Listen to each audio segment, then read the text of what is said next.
Hey ho, people. Trying this again. I clicked the wrong button, I think, again. Don't broke it. Which isn't technically Hey ho, incorrect. people. Trying this again. I clicked the wrong button, I think, again. Don't broke it. Proof I'm blamed all the time. Trying this again. I clicked the wrong button, I think, again. Don't broke it. Well, we're hitting my voice. Blamed all the time. Trying this again. I clicked the wrong button, I think, again.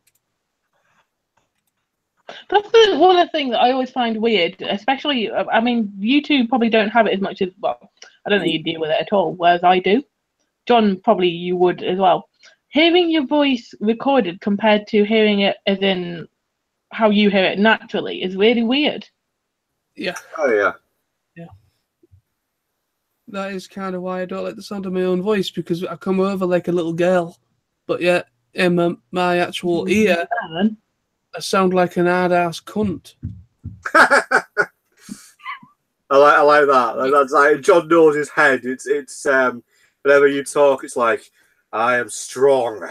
I will punch you. In reality, it's like, no, I'm so scared. I don't understand anything. Who am I? What am I? What is my purpose? Something like that. Hey, Lawrence is back. Hey, Lawrence. Oh, yeah, Sam now. Yeah. Carl's just said, is anyone paying attention to the chat? I am. Not put it up. I am. There's nothing there. Unless you commented on the last one, because I actually had to end it, didn't I? So I've started a new chat. Yeah, probably from the last one, yeah.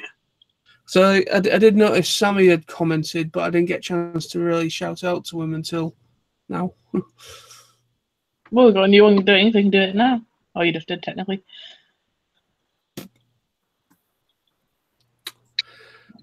I just say, Lawrence, certainly with my job, I say with John doing recordings, it's interesting hearing the voice that is recorded compared to the voice that you hear.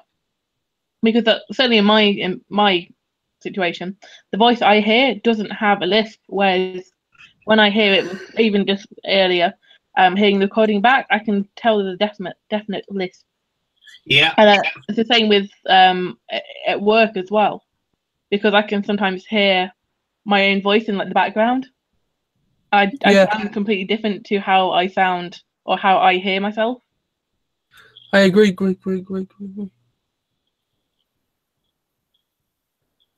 Hello. That's just you being stupid. What? I'm bored. Someone help me. Right, well, John's lost in the void. Let's celebrate. Yes! I'm gonna go around later on tonight and take everything that's Rainbow Dash related out of your bedroom and put it up in here. Leave my Rainbow Dash. Void's fantastic. So I vote Lizzie to take over. Sweet, I win. Take over what? Chat. Oh, you people today, they don't know they're born.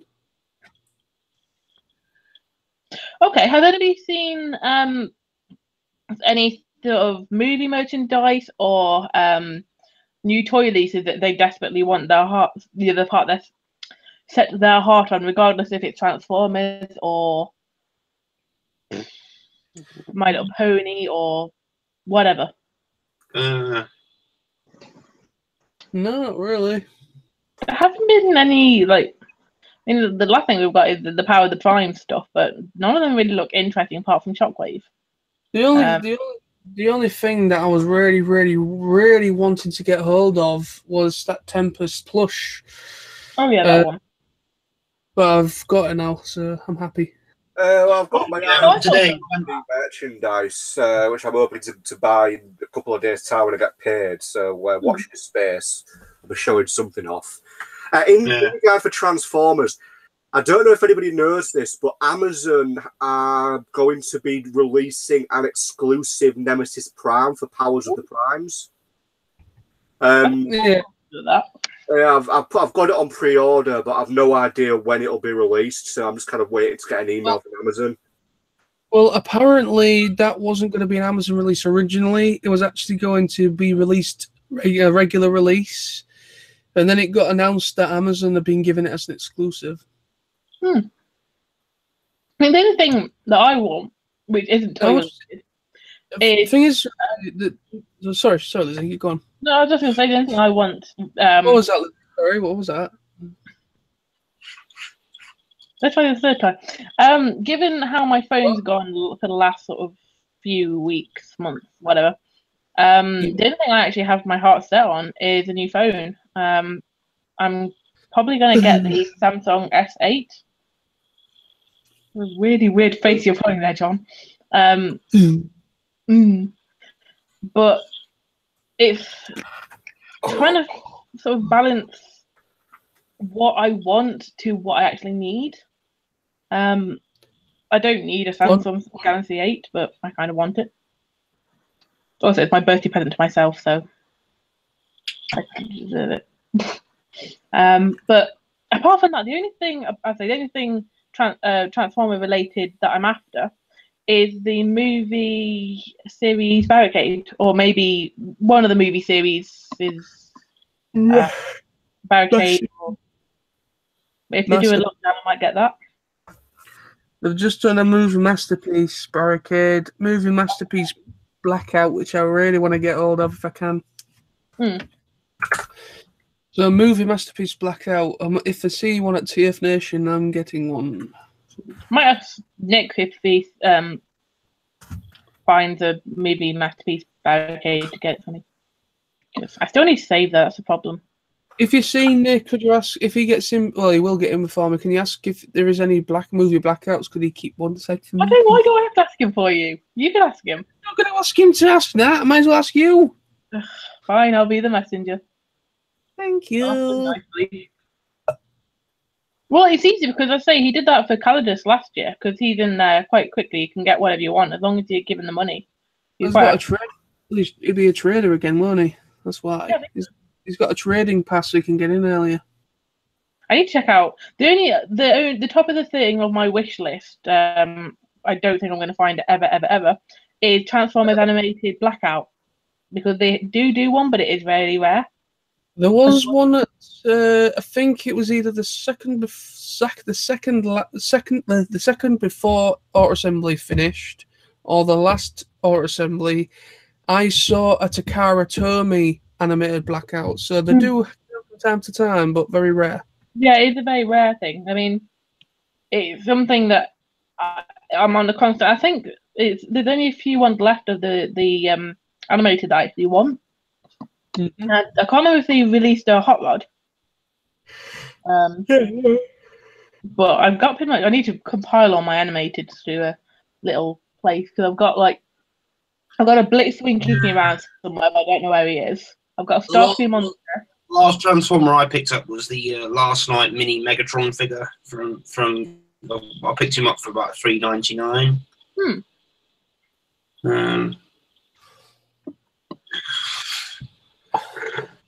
I need to unbox my Jaegertron and put batteries in his display case because he looks fabulous and he's a lockdown, so I love him. But he's so big. That's the problem. It's like that big, and he's got all his stuff as well. He's got like all his mallets and guns and heads and all that. So he is good, but he's just a pain. And then my Ravage that's kicking around somewhere, and the War and Pocket Seekers, which are somewhere over there as well. My Transformers are everywhere. I've got two Transformers in here with me. I've got my Titans Return Wingblade. Wait, hold that up again. Oh no, it's Generations I've got, I think. Did they do it with Generations Windblade? They did, yeah, but on all honesty, the Generations Windblade just looks horrible. Hang on one moment. You've just given me a crap, nothing's going to fall over. I've just had a thought. I've also got the TF Nation exclusive as well in here. Yeah, Rune. But Wingblade's crap. I like Right, leave me alone. She's a female. Wasn't there actually a second TF Nation exclusive figure last year? There was a Rune, but there was some. There was another one. There was another figure that was by the same company, Mars Toys, but it wasn't Rune. It was basically Rune is based off that figure's mold, but it's not a TF exclusive. No, there was a few. There was a TF. There was one that was there. It was, I think, black and white, and that was a TF Con exclusive. And then you had, I think, there was a yellow one, which is the original Mass Toys figure that they made blue to make Rune. Yeah, it's like Skip or something like that. Yes, that's right. There's one called Skips, and I think, yeah. And then, there's a black and white one, which was a TF Con exclusive. Then Rune was ours. Oh gosh, my laptop's falling over. So. That's the one that I thought you were on about, Sam. I think that might be Generations. Well, it is Generations. I'll show you. There is one version of Windblade I know of, which is a really bad figure. It doesn't look nice at all. I don't think that one. It might be, I don't know. I mean, I've only got 2 Titans Returns figures. I've got Windblade and I've got the Hascon exclusive RC. That's it. I haven't got any of the Power of the Primes yet. Although I have, as I said, I've got the Amazon one on my list, and I'm just waiting for Amazon to basically tell me when they're going to have them ready to ship out. But it's probably going to be a while. Did you know that over in America they've got a Nemesis Rodimus? It's exclusive to America. I think oh gosh, I don't know if you guys would recognise this. It's kind of not as well known. I think it's a movie, not a movie. It's a comic character. Mm-hmm. I can't remember how to transform him. You what? No. What did you say? Studying how? You broke it. No, I did.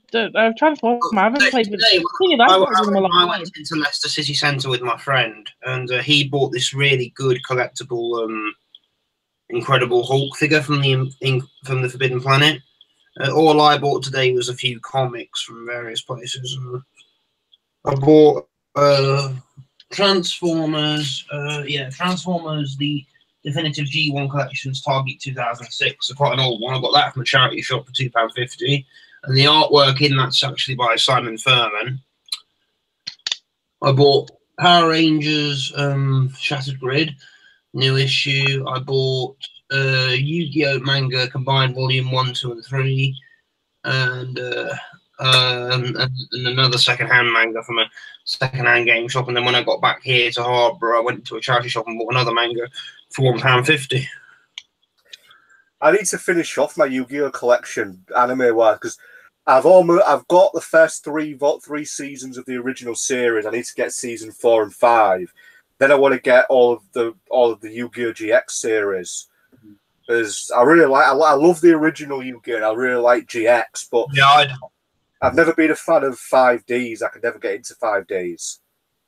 Yeah.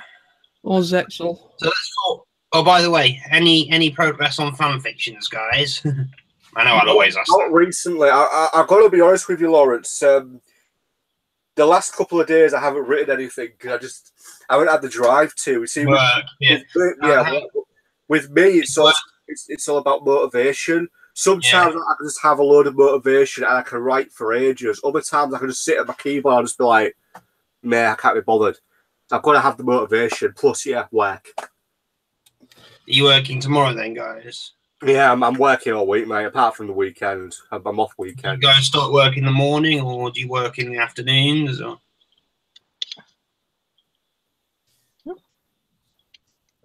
I think that depends on. What about you, Sam? Do you normally do afternoon type shifts? Yeah, just 2 to 6. I mean, I have done a bit of overtime now and then, but to be frank, I don't get a lot of extra on my overtime. I mean, the company's a great company. It's really nice people that I work with, but I'll never understand why retail is the lowest paid employer in the UK, but is the highest employer as well. The retail as a whole employs the most people in the UK, but they actually have. Yeah, I think it all depends on the chain you work for, doesn't it? Wow. It can do, but I mean, John. I mean, you're only on probably a little bit more than me, and you're on what, 10 hours more than I am. Yeah, I'm just over 30 hours. I mean, I reckon if I worked it out right, you're probably about 250 quid more than me. Maybe, don't know.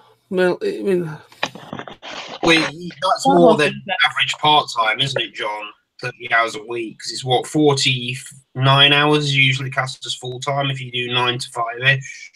and anything over 40 hours is more like classed as full-time. Yeah.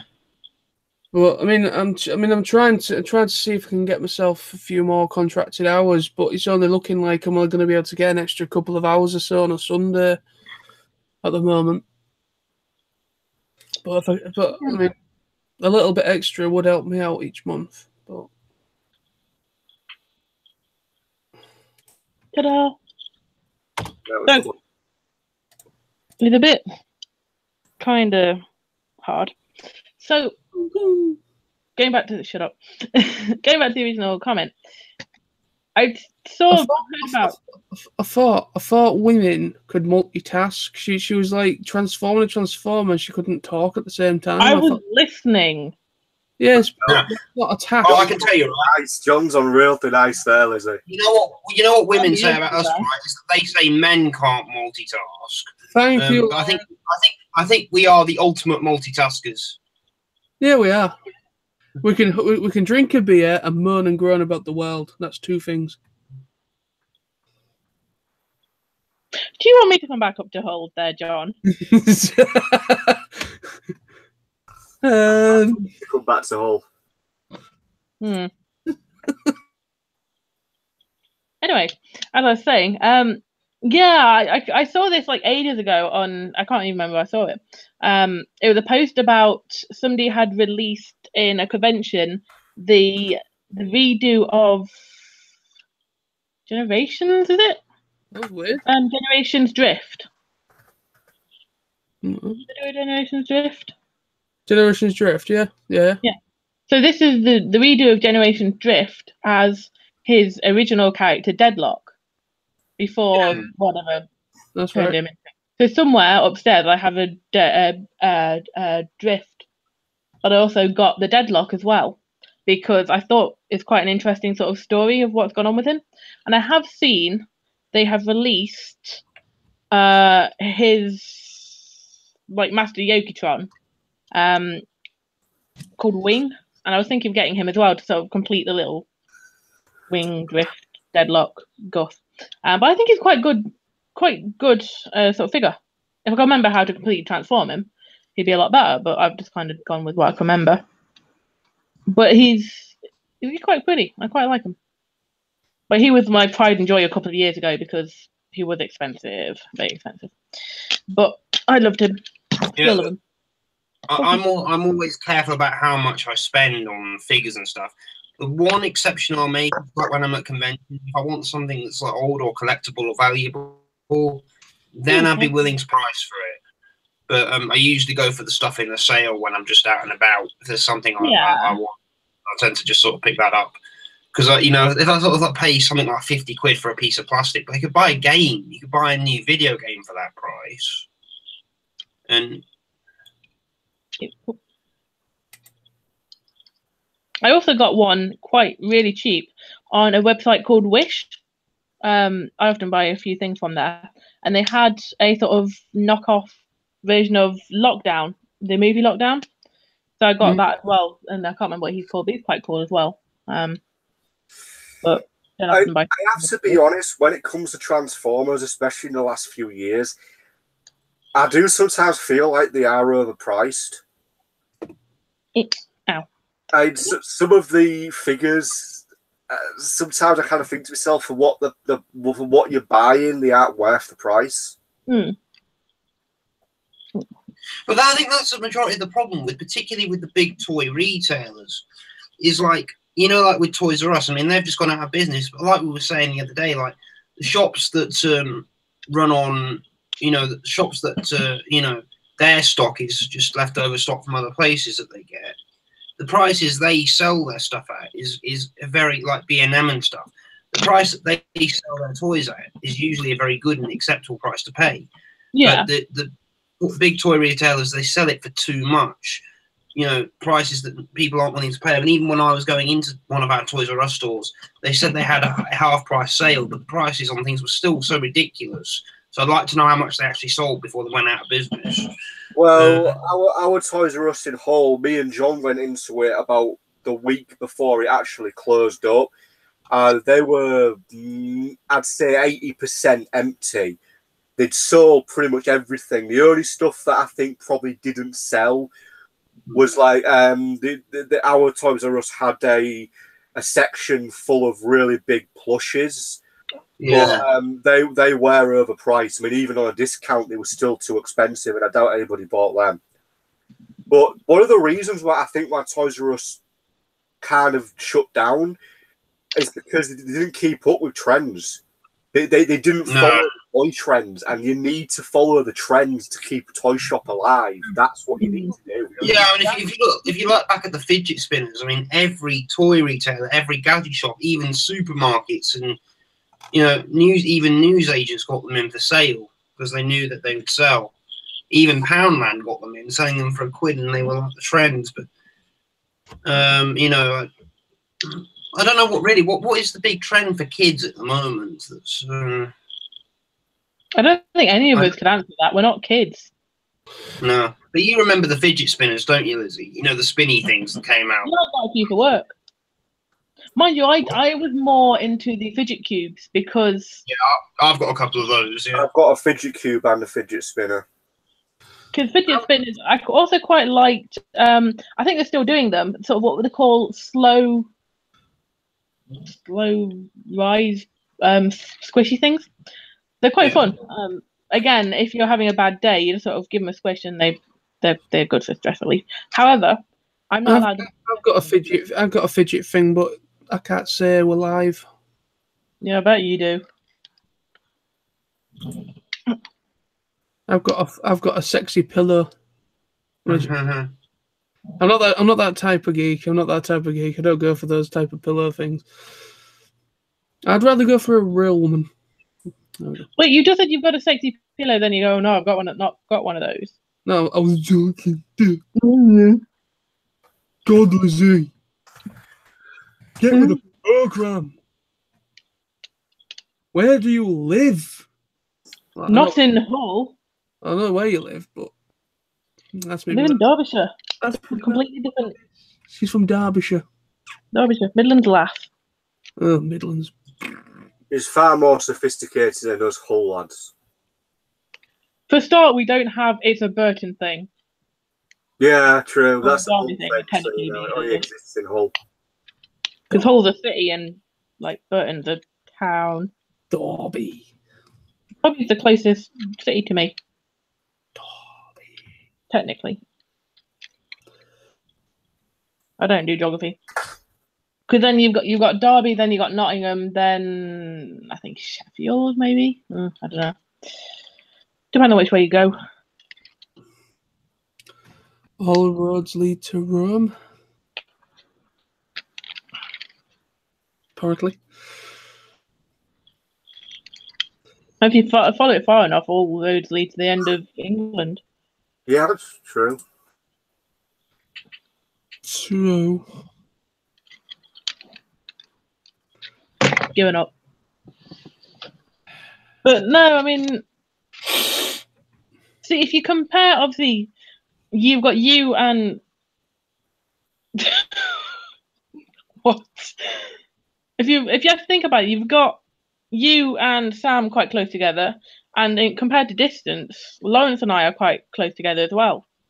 Yeah. Because you're in Leicester, aren't you? Or Leicestershire? Yeah.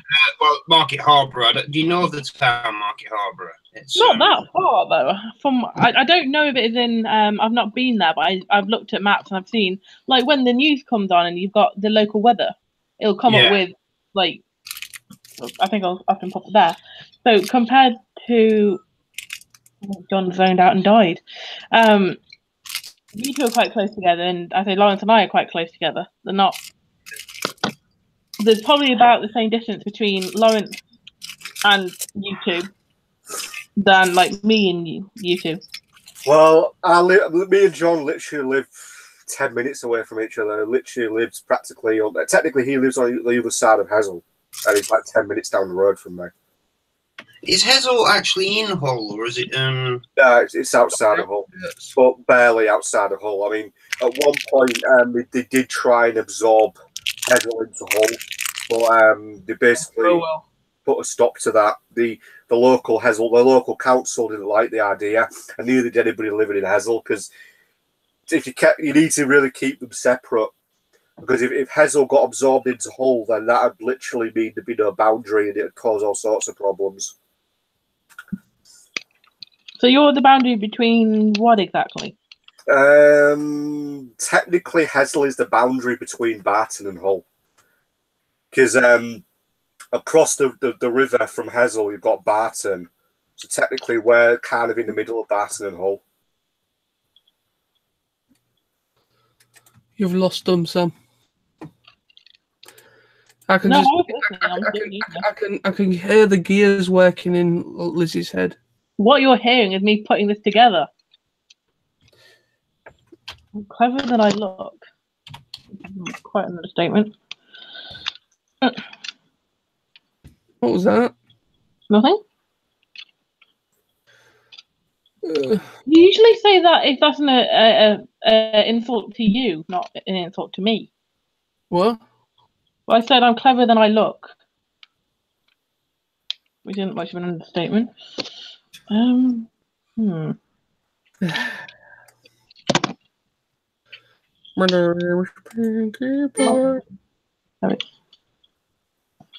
Who wants to smile? What do you do if you're so? What? What do you do if you're happy? Damn it! Damn it, Deadlock. Put your arms back together.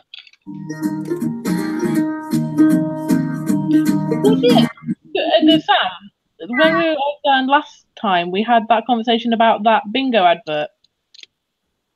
Yeah. Bingo? Yeah. It was on something last night. Oh, here we go. You do bingo though. You got the bingo though. Oh, fuck off, silly cow. Can't stand that. I know she's only playing a character, but I can tell she's like that in real life. But that's the thing that since I think a couple of 10 years ago, I don't think there used to be quite as many bingo adverts as there are now. No, they didn't. Gambling is quite the problem in the UK. Actually, gambling, because it's so vastly advertised now that it is actually becoming an issue. Oh, wait, what? So it's like it isn't just, as I say, the bingo. There's, you've got Coral, you've got William Hill, you've got Paddy Power. I swear they didn't used to have those adverts until the recession happened. Because then more people are staying at home because they don't have a job, but then they're gambling their money away.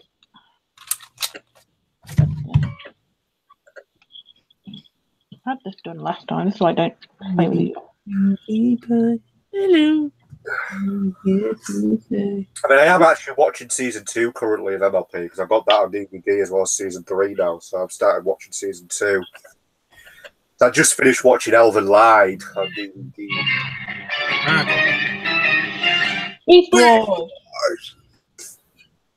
Speaking of Transformers, I've got G1 on DVD, the whole set, Beast Wars, Beast Machines, and Transformers Prime. That's it. I have G1, Cybertron, I think, but only one episode. Robots in Disguise, one episode. One DVD. All of animated, including the one that they only released in America, and bits of Prime. America. Fuck yeah! Lawrence gets it.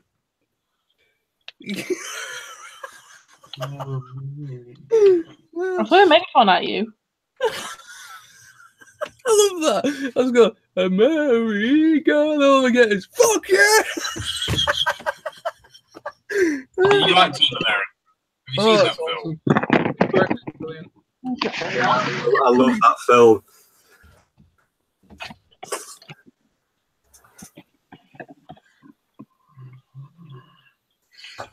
Here you go, Lawrence.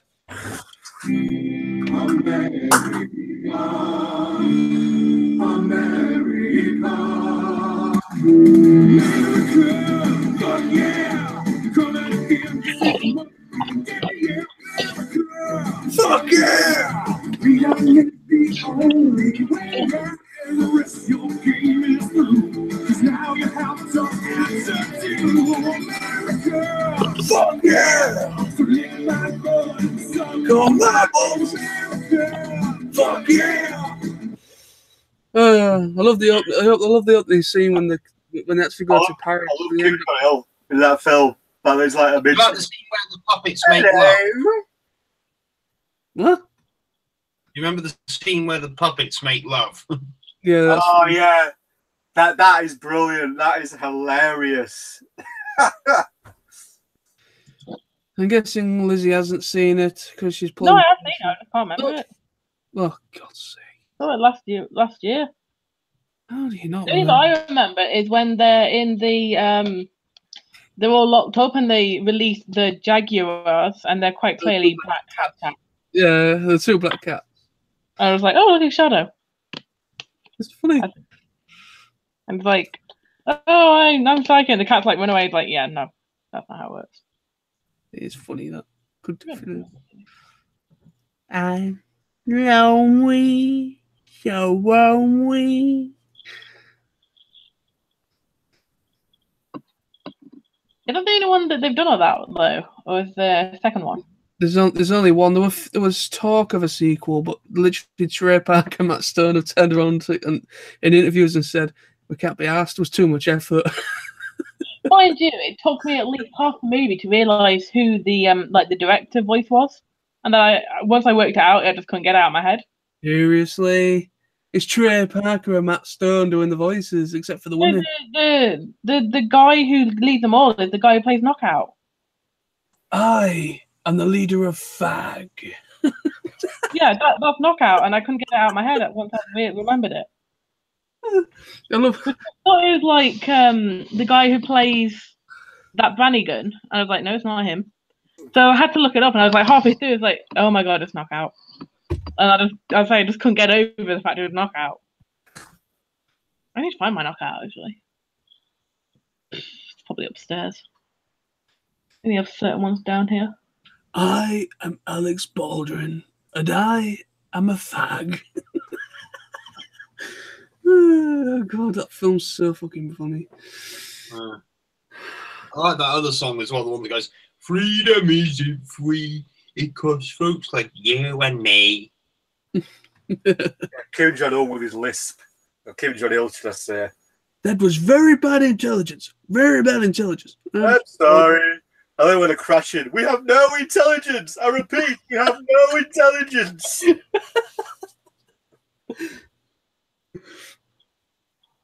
I love that. You know that guy that did that Fahrenheit documentary thing. That Michael Moore. yeah, Michael. he was in it. One of them like, "Hey, America!" And he blows himself up. He has a hot dog in his hand as well. That's just bad. That's not bad. But it's just like it's like taking the piss out of Thunderbirds and pretty much American politics and just put them together, innit?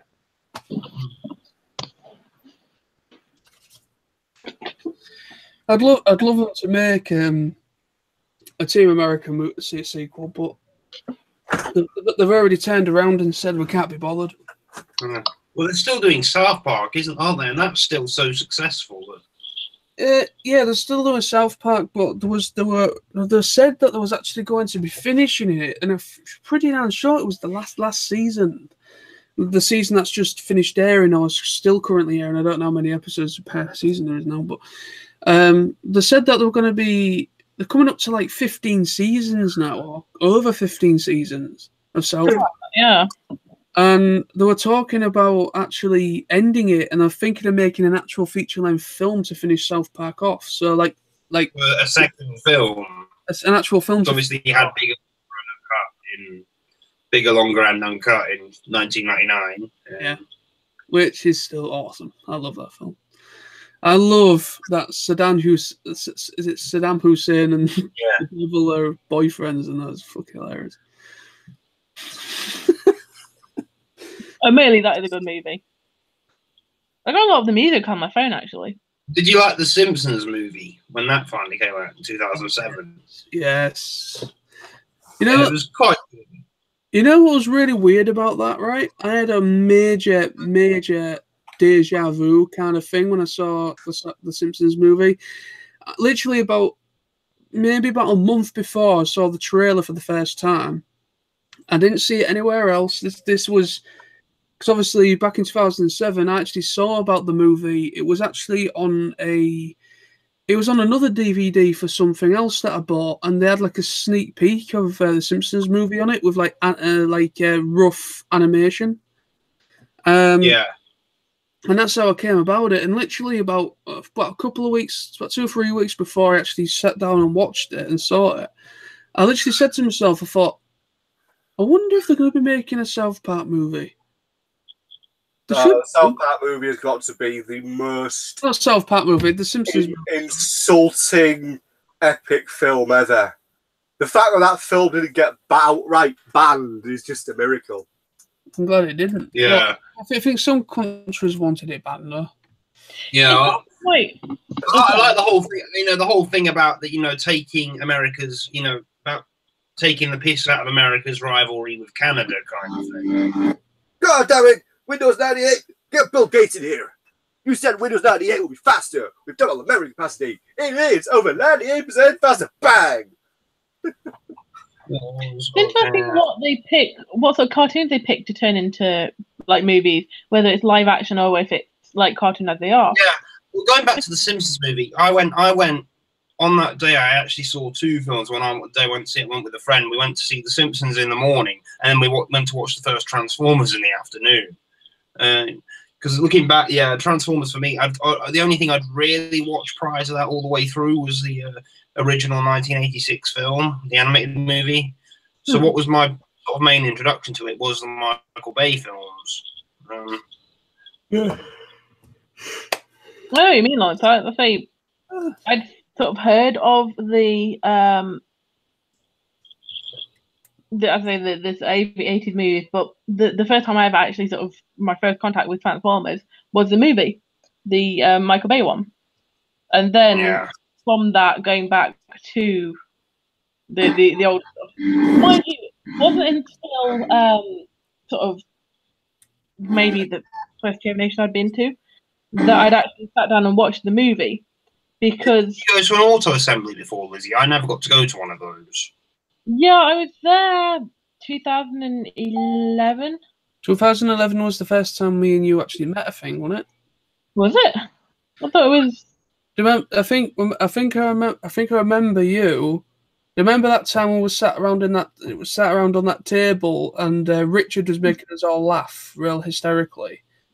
That Richard Fieldhouse, whatever his name is, and then I thought the first time we met was the first year we were at the Hilton.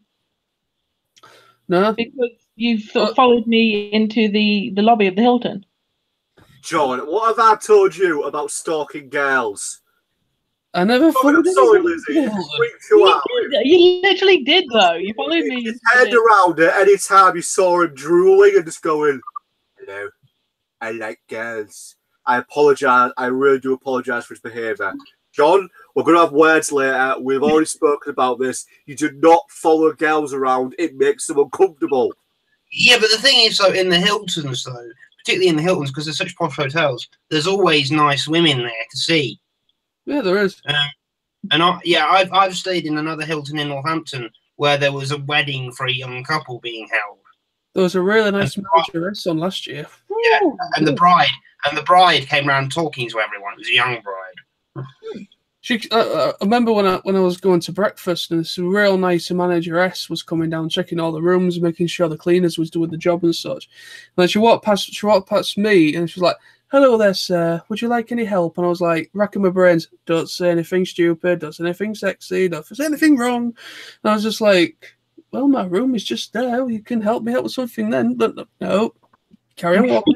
No, not that.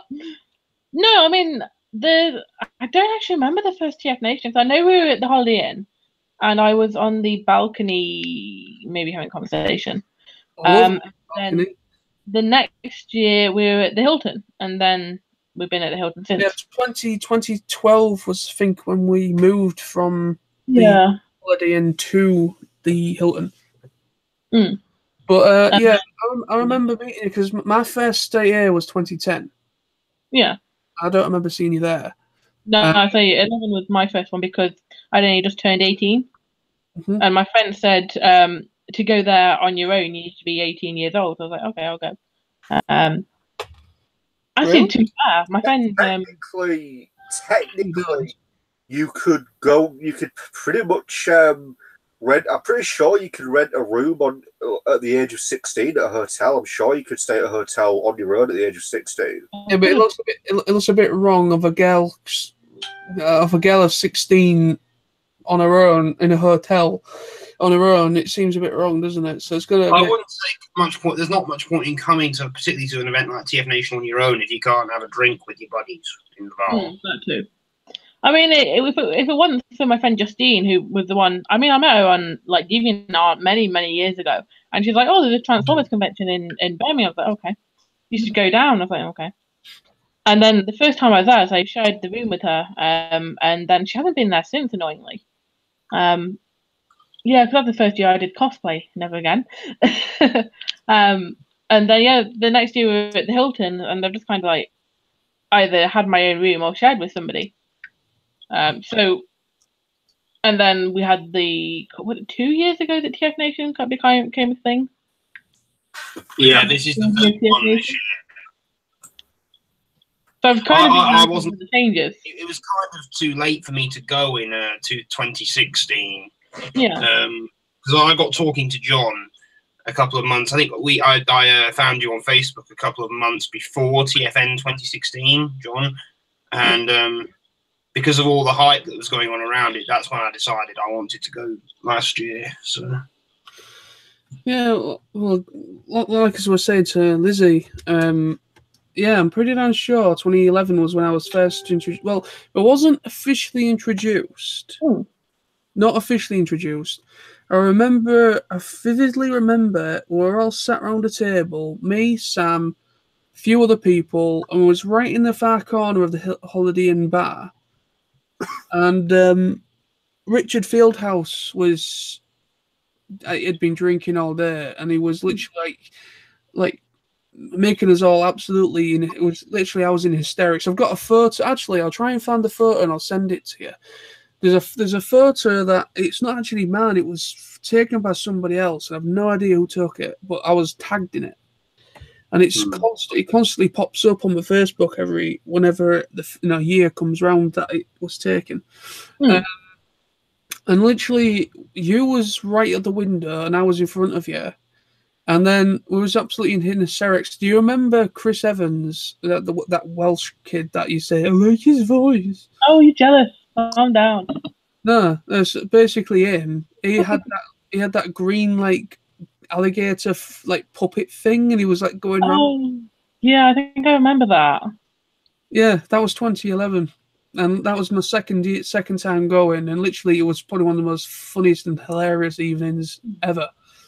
Because literally Richard, he was literally was all in hysterics with him, and then there's a picture of me where Welsh Chris is kind of going like that with that puppet thing, and there's me bloody looking like a red lobster.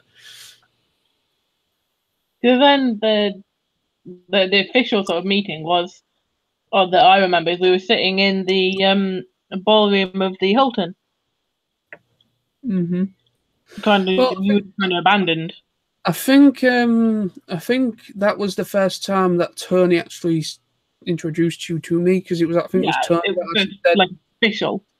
Yeah, because I think Tony was kind of like, look, Lizzie, talk. That's pretty much how Tony introduced people to each other. Pretty much. Yeah, it kind of dumps them in situations that makes them feel awkward, and then kind of walks away. Yep. And then there's kind of like me, like, girl, I need beer. Bye. No, but then I was speaking to one of my friends who was like an art. I don't know if that was that year, and we got into love, and he just kind of like followed us. I was like, okay. I never followed you. You did. I didn't. You followed me. I was talking to my friend. I was in front. The first three TFNs or so. No, not TFNs. Art assemblies as well. I'm pretty damn sure I've had like text messages. Where are you? The first three also said, yeah, because I want to see how you are. It's been like a year since I've seen you. And then literally you're kind of like following around, looking for me and looking around the bar for me and then following me everywhere. You'd only notice me following you if you were paying attention. Other way around. Other way around. Other way around. Mind you, most of the time I kind of wander off as well. Go do my... Most of the time I'm actually in the pool. If I'm not in my room, if I'm not like wandering around like either the room or the bar, I'm in the pool. Well, the last like 2 years I have been. No, where am I? Like in the way you are, just like to say hello. It's been a year. Well, it used to be a year. What? Well, it used to be a year since we see each other. Not true. Well, this year it's going to be a month, innit? A month and a bit. No, you're right. It might be a month. Because, well, I don't know if you want anyone to know about it. I'll keep quiet if not. Well done. Nobody heard it. You're all right. We've already hinted at it now. Well done. No, it's about that. But snap. No, I think it's like I can't believe it's so not short. Such a short time till Art Assembly. F Nation Art Assembly. Sorry, yeah, TF Nation. How dare you? Billy will slap you for that. We were talking about Art Assembly. I got confused. It's like, I would say it's what, like 3 and a bit months? Yeah, about that. Probably 3.5, I reckon. Gosh. Time just got quickly, doesn't it? Right, I'll be back. I'm going to get a cup of tea. And you would do that? A lot of attendees, it's what they wait for all year, isn't it? Pretty much. I think what I find TF Nations is the one time and place to be of the year where the world is for us, what it should be, where it actually is a nice, peaceful, family-friendly environment. Yeah. With no disasters, no destruction, no. And except unless you get some people throwing things at hotel rooms. But I mean, we have the news going on in the background in the bar, but we don't really pay attention to it. I don't. Unless, I mean, the last, like, well, 2-ish years, we've had the Olympics on the background. But again, you can kind of watch it, but it's not the focal point of why you're there. You're there to hang out. You're there to see your friends. Yeah, we're all there for each other. So, yeah. We're all... As I say, the world revolves around Transformers, friends and beers, and John's already bored for the weekend. And then once you sort of, that's the thing. I think that's also part of the reason why once it's done, you're just kind of like a bit lost because you've had your time with your friends, you've had your Transformers, you've met your idols or whatever, and then you sort of come back to reality and you come back to your job or lack thereof. And it's like kind of like it's been one, and the worst thing is for the first few days after you're back, you kind of like miss, you kind of like wish you were still there. Yeah. You kind of feel like you should still be there. I think, oh, this time a few days ago, I was at the bar with my mates. We were all going round, we're all going around spending money on plastic and all that. Or like this time yesterday, we were sitting and having a laugh, and they did this, or I've got this, or it's things happen. Whereas you're sort of sitting in your day-to-day job or again, like thereof, and it's something to sort of look forward to, but then it comes so quickly because it's the weekend, and it's like you're waiting for the next one to happen. So it's like 3 and a bit months now, and then it'll come to the auto template. It'll be gone like a flash, and then it's another year till the next one. Hmm.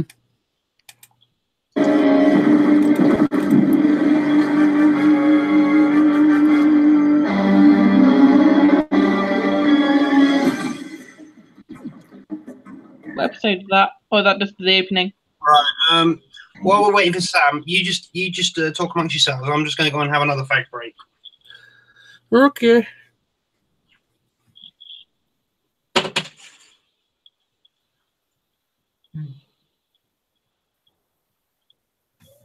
What episode are you watching? It's just the opening. Okay. Beanie. It's a good sort of series. I haven't finished it yet. Again, I haven't. Oh no. I started watching it and then I don't finish. Is there anything you have watched that everyone will know? Transformers Animated. I've watched every single episode of that. Good series. That. I've got the entire season box set for that. Have you got the series 3? No, not series 3. What am I about? The last series, the last like few episodes. Last series, RD. No, animated. Oh yeah, it's the entire thing. It's a complete series, all 3 seasons. Well, up until it got cancelled. Yeah. See, I've got that, but it's in an American format, so I can't watch it. Mine's in American format, but I've got a multi-regional player. I need to get one of those. I can't watch it because seeing how Dad makes me cry. Or it did when it first happened. Oh, spoilers! Too late now, I was going to say. I never actually finished it, to be honest. I mean, I watched the majority of the first season, but I think I watched a little bit of season 2, but I didn't watch it when it got cancelled, and I didn't finish season 3. Unfortunately. I mean, to be honest, it looked real promising. You know, they were going to bring a lot of interesting characters back into it, and they were going to make a lot more toys who was in planning stages, a lot of really nice looking figures and everything, and, you know. Just, maybe they cancel it, but... That's the thing with Transformers now. If Hasbro now are saying that 3-season limit now for everything to bring out, I'm like, stupid. I mean, look at MLP. That's a Hasbro property, but yeah, there's 8 seasons of that, and because it's popular. But there's 8 seasons of that, but there's more. Obviously, I think they're getting more. It's a bit more lucrative is MLP than it is Transform. And it is literally MLP is the biggest thing for Hasbro at the moment. That makes sense. I mean, and then Transformers, and then GI Joe, and whatever else. Transformers is kind of taking a backseat, though. That's the problem. There's not. I don't know what the Power of the Prime is like. I know they've released a new thing about Greg Berger there is doing another voice. There. Grimlock is doing another voice. What? Grimlock. Oh, Grimlock. Greg Berger. Thank you. But Grimlock. That reminds me of something actually. Need to. My phone hasn't got the thing I was wanting. Me Grimlock smash. I'll tell you what. I wish I could find more of. You know, Cat. The cat who goes to the artist cat. What's the name? Artist cat. Yeah, she always goes to Chef Nation. Artist cat. Yeah, Catherine. Somebody. Can't remember her name. She's engaged to Jason Cardy. Oh, Cat Hardy. Well, Yeah, we call Hardy now. Yeah.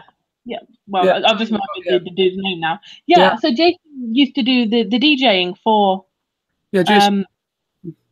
Yeah, and he did quite good like remixes of the Transformers stuff. I wish you could find more of his stuff. The only one I've managed to find is the Grimlock with the cowbell. I don't know if I still got that actually. But he had a lot of sort of good music. I'd love to have it on my phone, but Me Grimlock smash. He's only got one video, and I say it's that Grimlock, me Grimlock one.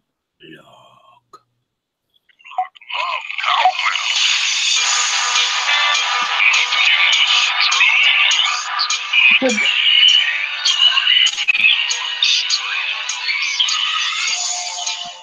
Grimlock strong.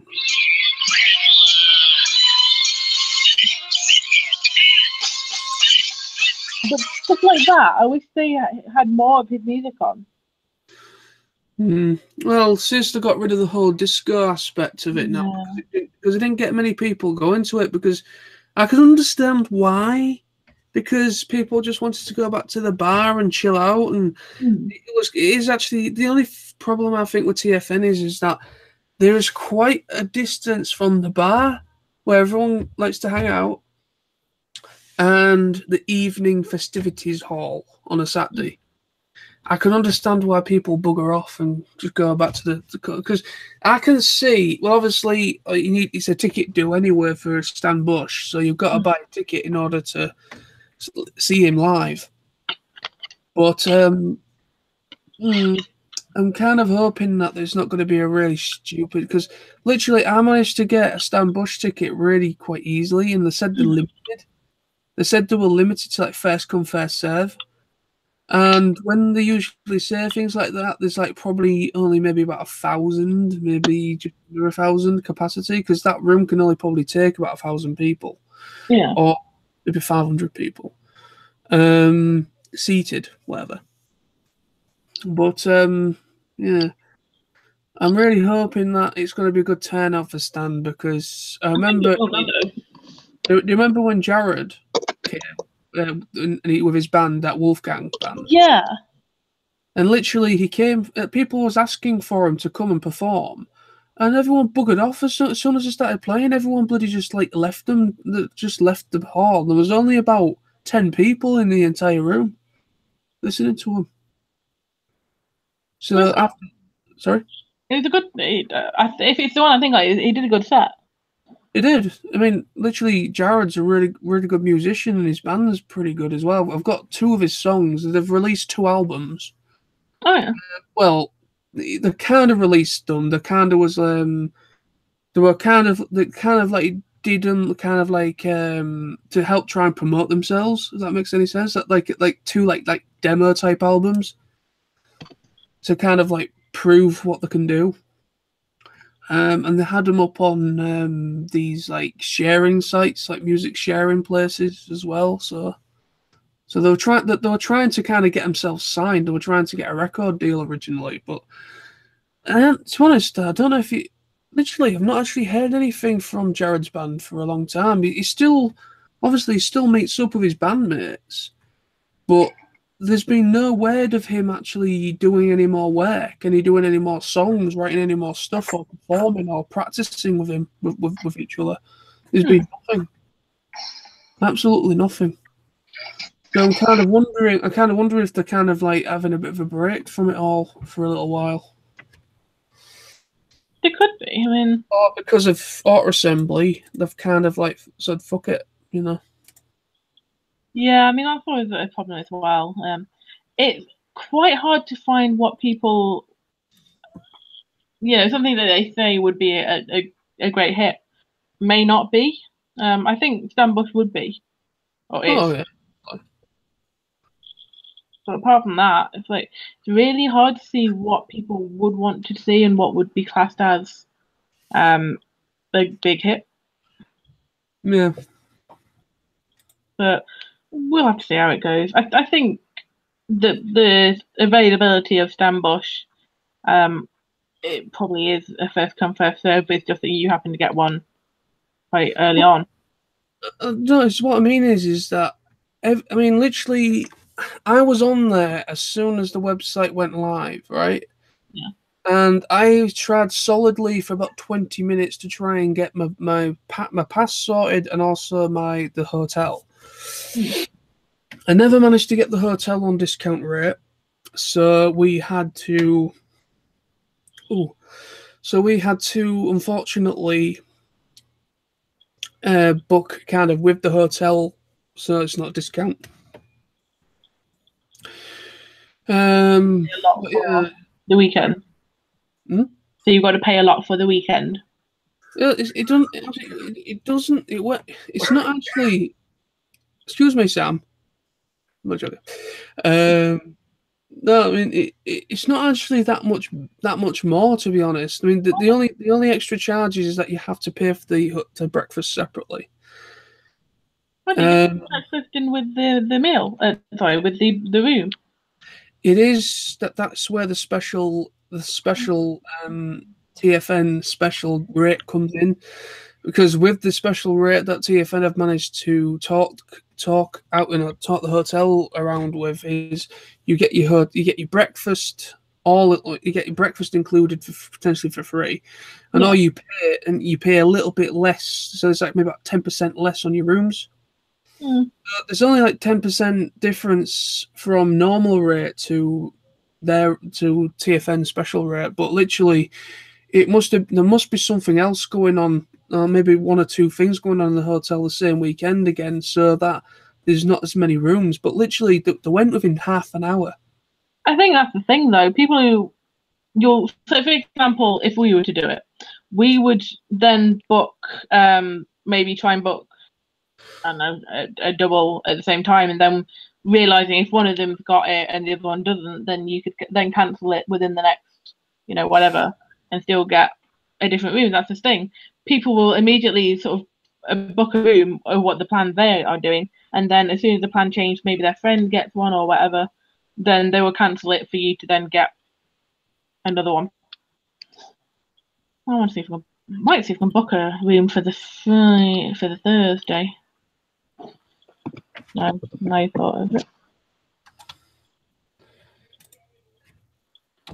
I don't think I'll be able to do it now because it'll probably be a separate payment for that one and then pay for the next one.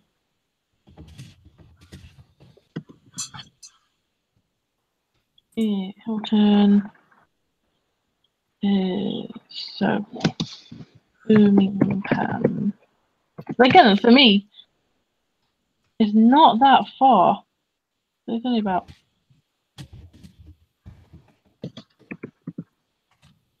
I'd say work it. Do we just go for Birmingham, or is it usually Birmingham Metropole? It's usually when we get to Birmingham, usually we try to encourage Tony that, let's just go to the train station and get a train. It'll only cost us £3 or £4 and we'll be there in 10 minutes. But he always insists he doesn't want to walk up there and have to get a taxi, which ends up costing £20. Well, I was thinking, if all of us arrive in Birmingham at the same time, you, me, and Tony, and you guys, John and Sam, if you would rather, we could all get a taxi and pay for it together between us when we arrive, or we could go on the train. Well, I think me and Sam are thinking of going via train, because it's literally all you do is just walk through the Bullring shopping centre. That's literally down the road from the coach station. Go through the shopping centre, Bullring, and you're there. New Street Station is literally staring at you. So it's literally about a 10-minute walk from the coach station. And it's only about £5 for a single straight to further up the track to International Airport. So it's actually cheating if I book a separate day with the Hilton, check out for the next day, then book in, because I've already got the room booked in for the Friday anyway. So check out technically and then check back in for my new one. Well, you guys did that last year, didn't you? Because you changed rooms, didn't you? Halfway through the stay. Yeah, we did. It looks like I could get a room for the Thursday, calm down, get everything sorted, then sort of check out for the room on the Thursday. I've still got a room booked for Friday till Sunday, but I don't know if they'll allow that. Well, I don't know if you would be able to get it on discount rate, but you'd probably be able to. I don't care if it's it's only going to be one night, so I don't care if it's not on the discount rate. Well, I suppose you can book Thursday if you wanted, and then obviously you're already booked for Friday onwards. Yeah, I don't know. I'll have to look into it. The only room available. You will be able to do it, but you might maybe have to. They might put you in a different hotel room for one night and then move you to another room, which will be. Again, I'm not really bothered if I move rooms. Or you can just say to them, "Well, obviously, I already booked from Friday to da da da. Is there a possibility of extending it to from Thursday onwards?" And if they say, "Sorry, that room's taken on the Thursday," and just say, oh, "Is it okay to just simply just have just a separate room, a different room just for that Thursday night, and then carry on from the room that Yeah, I'm I mean, I'm not that, but I mean, it's purely because you guys are coming down on the Thursday. It's not that much of an issue, even if I do come down on the Friday. I just thought if I come down on the Thursday, sort of hang out and relax, then I've got something sorted, and then we could sort of hang out on the Thursday and then get ready for the Friday. So I don't know. I'll have to look into it. I don't really mind even if it is a different room. Come in Thursday, have a different room, check out for that room, then I don't know, wait around a bit maybe, and then check into my room on the Friday, whichever room it is. I can have a look into it, see what things are. Oh well, I'll come up with something. The socials say do it as coming in on the Friday anyway. Yeah.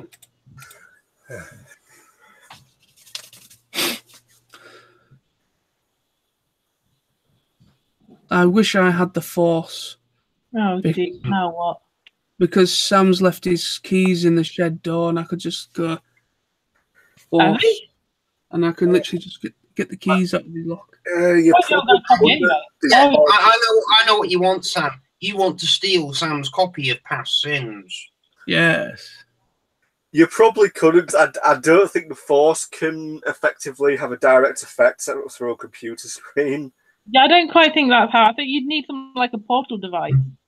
Or sorry, but if when I reach your house, when I reach your shed, you will give me your keys and tell me where your copy of Past Sins is. You will give me your Past Sins.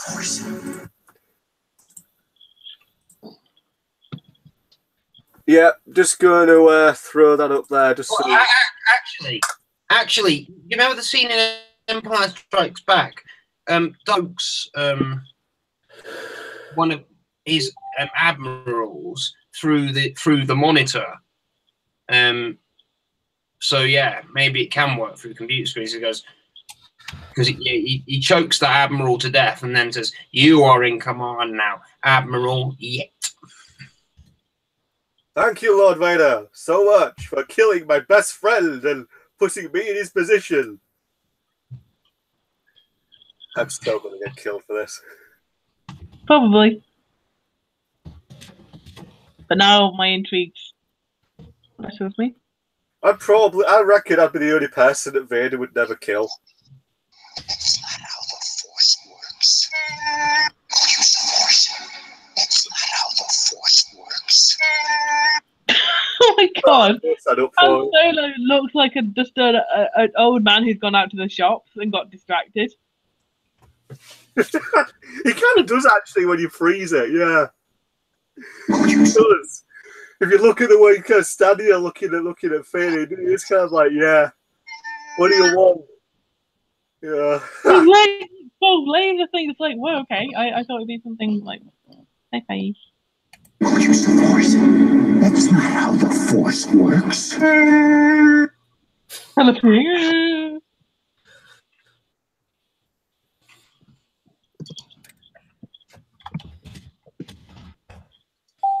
It's a good point, though. It's not how the Force works.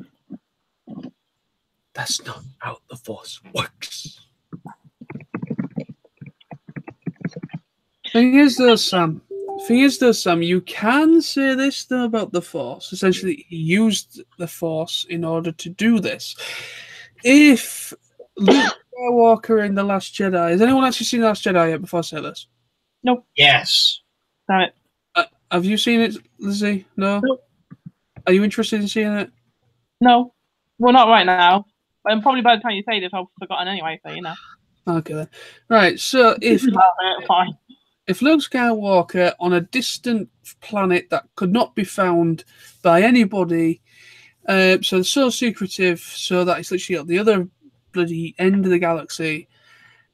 And he can then somehow force project himself on another planet and interact with Kylo Ren and everybody else. So if he can do that, then you can essentially go through a computer screen and go, give me your keys. Has anybody seen the Sky movie advert where they're doing the? We saw it when we were in the Super Bowl. They had the Pitch Perfect, Jumanji, and the new Star Wars movie. And when Rey's put her hand on the ground and pulling a weird face, and then the earth shatters. Yeah. Yeah. I don't know if I said this last time. It looks. I was going to make the joke. It looks like an earth-shattering orgasm, but then I never got to say it because the conversation moved on. But she pulled a weird face, and then the earth shattered. So fill in the blanks.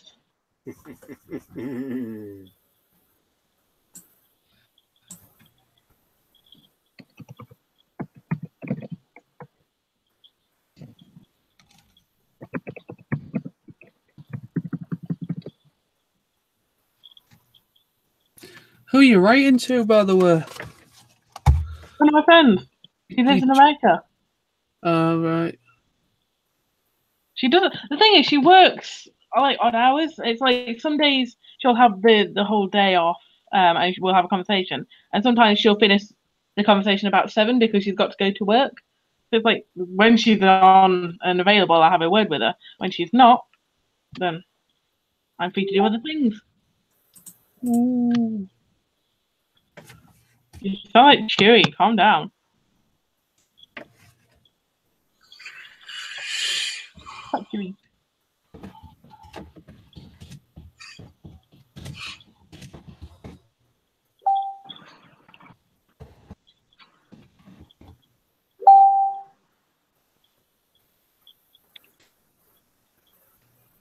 I think Lawrence has fallen asleep.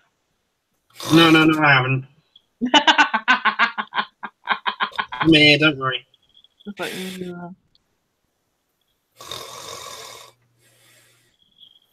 Sam, next time you see John, can you smack him one? Yeah, I will do. Thank you. So who's up for a whole 2 weeks of live feeding? Me? 2 weeks of live feeding. Live feeding. Yeah, that's what I said. Live. Who was still live Let's feeding? not get stuck on the grammatics of it. Why are you doing 2 weeks of it? So that Sam would come round and hit me. I could come round and hit you right now and it'd be on the live feed. It would just be funny to watch. Why are you suddenly in a box? A box? It looks like you're in a box. I'm in a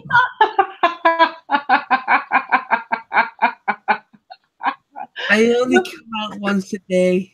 Look like you're in a box. This is my box.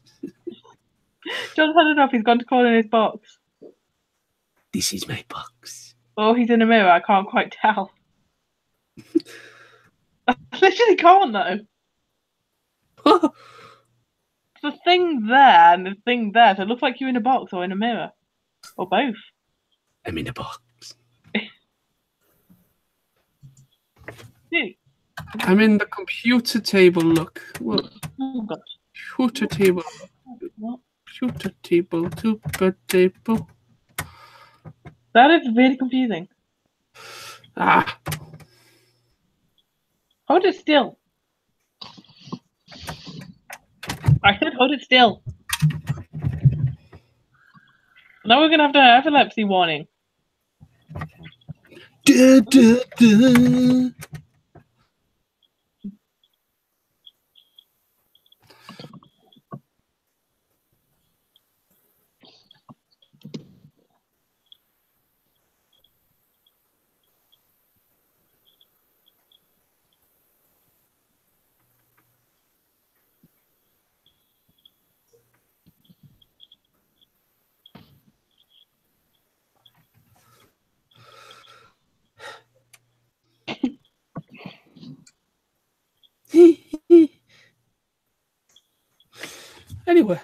anyway, so anybody want to talk about anything? So there was all just kind of like. Lizzie, do you often write your own stuff, like your own stories and that? I used to. Not quite so much anymore because they're just kind of stupid. They were very stupid when I used to do them. Also, my writing's terrible. Can't you type? You can type, What? can't you? You can type, can't you? But the thing is, I write stories in a different way, and I know John's going to take this the wrong way. I do What? role playing. Sorry. I do role playing. Well, all right. Okay. Yeah, I do. That's what I was saying. My friend my friend in America, we pick characters. Shut up. And we sort of we create a story from the. It's more sort of organic because it is. Stop giggling. Is it like are you saying along the lines of? Because I have some knowledge on roleplay stories. Are you referring to how you might, for example, do a roleplay story, but on, say, like a chat feature where you link to a different character and you build upon it by each of you? For example, you might say character A walks into an open field and a dragon appears. Character B jumps in front of the dragon and tries to protect character A, and so on. Yeah, that kind of. So the one that we've currently got going is a bit off topic.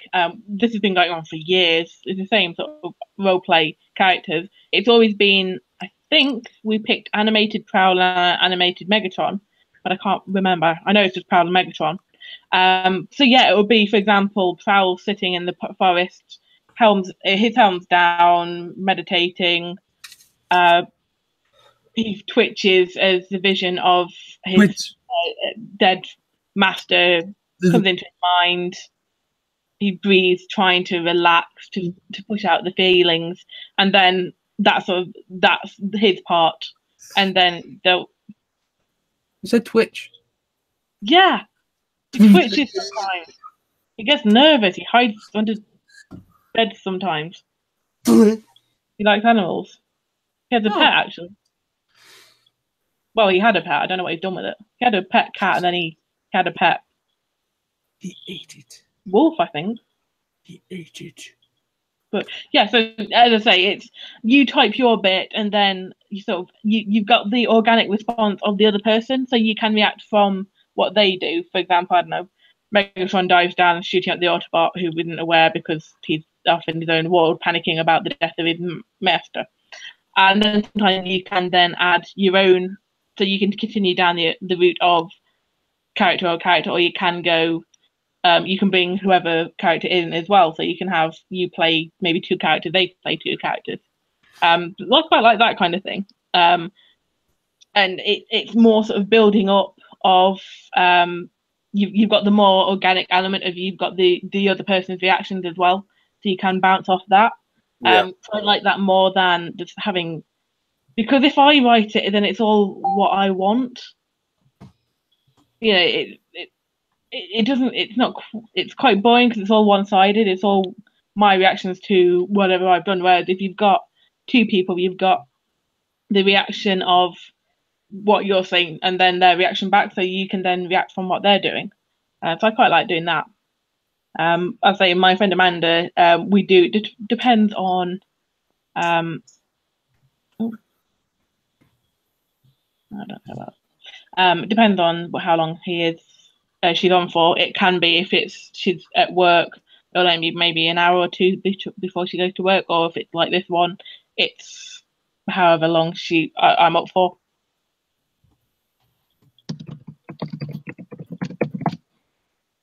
At the moment, Megatron's not very well, apparently. That is so we have a doctor for Megatron. That'll be fun. Megatron's yeah. not very well. Yeah, it's not very well. It's not immortal. You'd get sick. Computer viruses and gunk in his vents. All that. Gunk in his vents.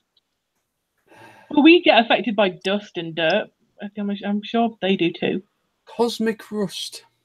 He does have no, not quite that. That's a bit far fetched. Cosmic Rust is a man called Murphy. Well, I don't know though. I No, thought it shows was up his in- life ending. It shows up in G1. Yeah. There's not really anything that comes up in animated though, is there? Because No. it's Space Plague and Prime, and you've got to say Cosmic Rust in both the movie and G1, but there's not anything really in animated apart from being smashed into oblivion either by Megatron or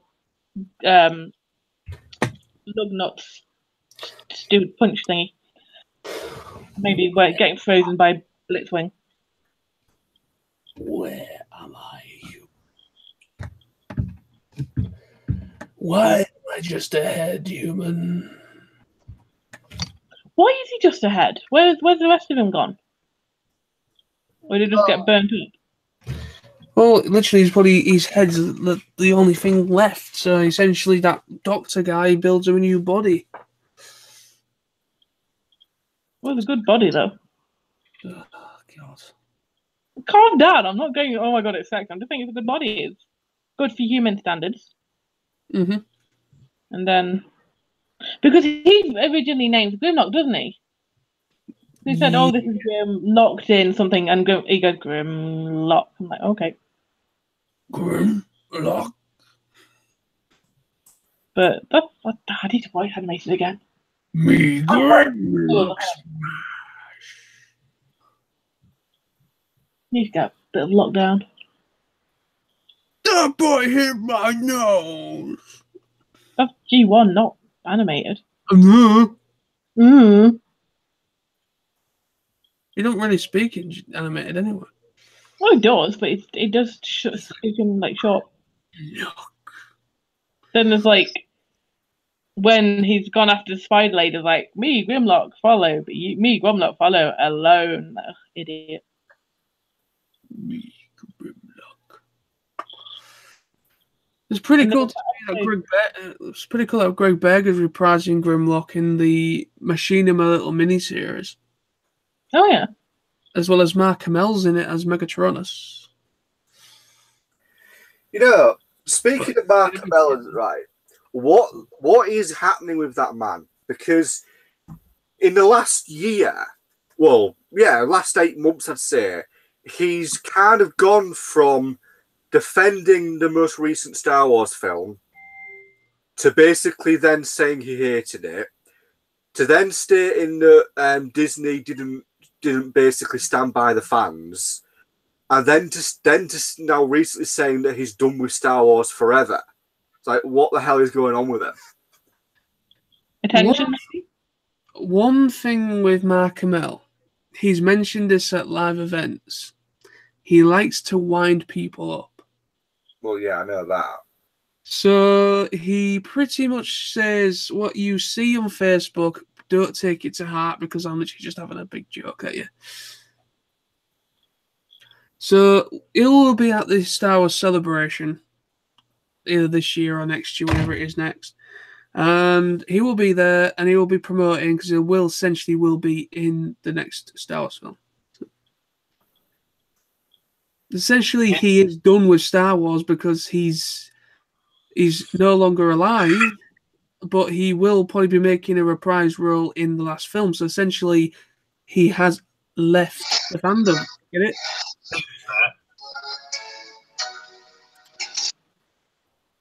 Who's that you're talking about? Mark Hamill. Yeah. Well, they might have him appear as a Force ghost. Make him kind of a parallel to Obi-Wan Kenobi. Well, that is the plan that they're thinking of. Well, essentially, he did die, so he became one with the Force. Yeah.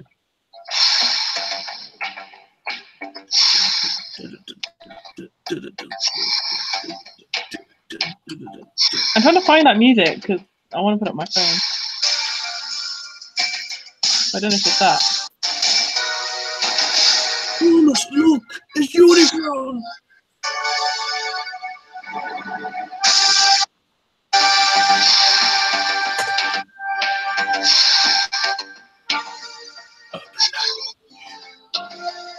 Everything.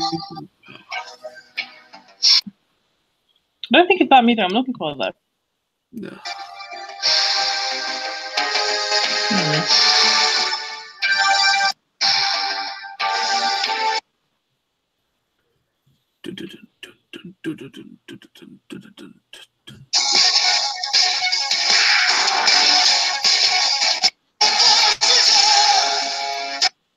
That's not that.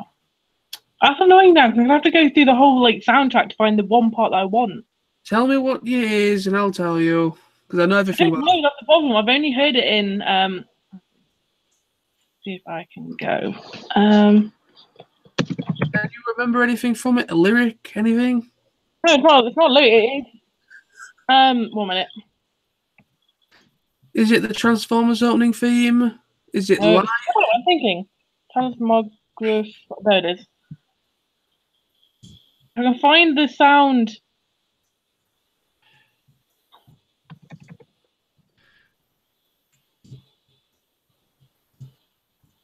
If you give me something to work with, I could tell you.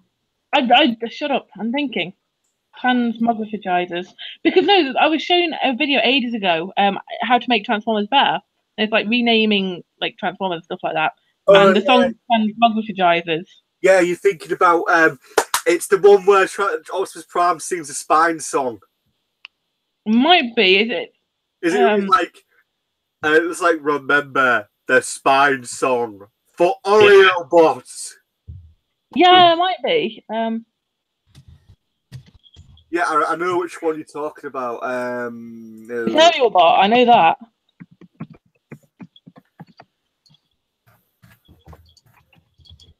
I've got it on my phone, but I'm doing something with it at the moment.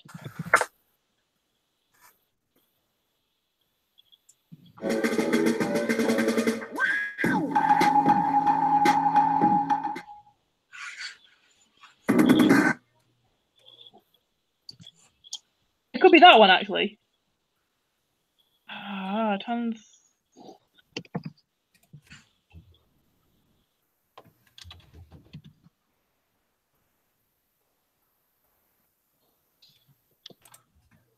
Might actually be on my phone.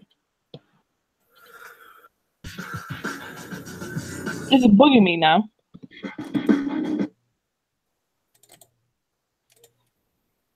Ripped all the connections What apart. is it? Oh, here it is. You are gonna love this. But I hook this back to a working battery.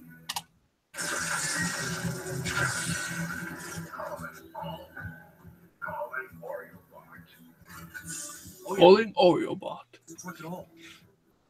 I think we just found a transformer. Yeah, I found it. I found it. Oh, Lawrence went and came. Nobody knew. Yeah, sorry, I was getting YouTube up and it closed for some reason. It closed the Google Hangouts. Oh, okay.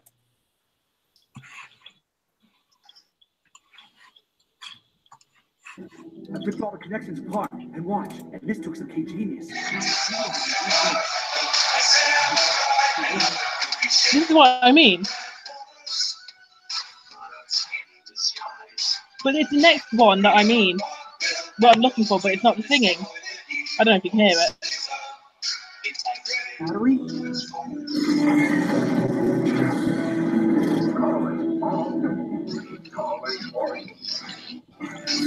I can't spell Transmographizers.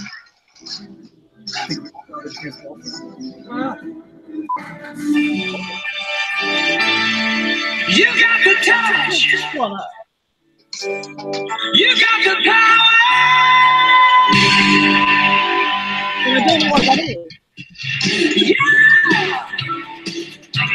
Transmographizers.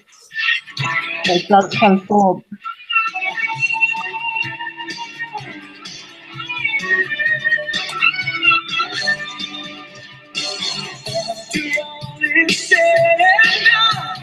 Just want to say, if I get copyright strikes on this thing, I'm going to end up kicking some buttons. It might be when Unicorn actually started appearing. What? It might be when Unicron's first appearing. Unicron's first appearance was that one that you just played about 5 minutes ago. Yeah, so yeah, but this is this part. Oh, I mean, that's Soundwave singing, but what's that called? I want that. I don't know what that bit is. Ugh. No one knows what that bit is. Well, no, that part's like well, obviously it's got Soundwave singing.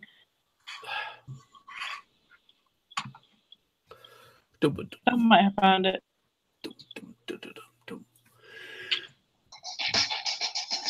Yeah, it looks like the one I was sitting and watching. I think we just found a transmorpho body. Oh yeah. I like how I found it now. Oh. I think we just found a transmorpho body. Because it might say the where they've got this sort of music from. Mm. Oh god, no.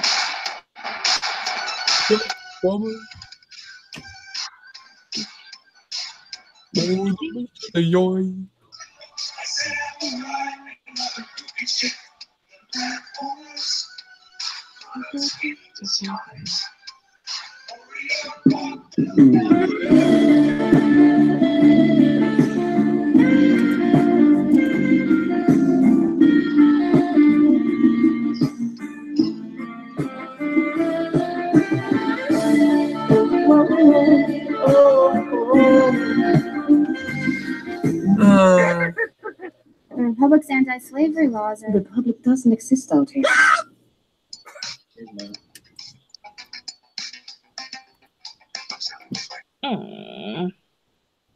Mind you, now I find I can have a look. We will have a look for it later.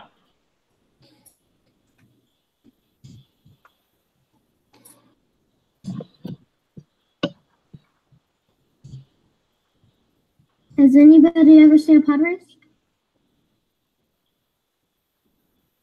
No.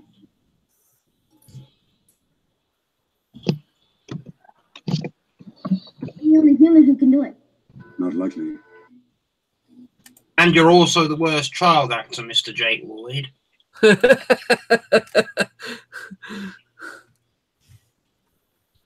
Soundtrack. There we go.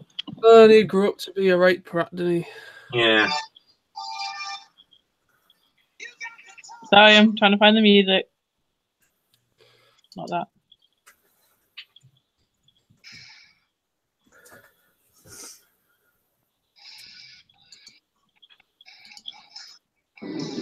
I'm running for president. Why not? Yeah, why not? Secretary Clinton? Trickle-down economics all over again. Madam Secretary, that is a low blow. Pokemon Go. Secretary, fact, you I've have no written- plan. Everybody loves me.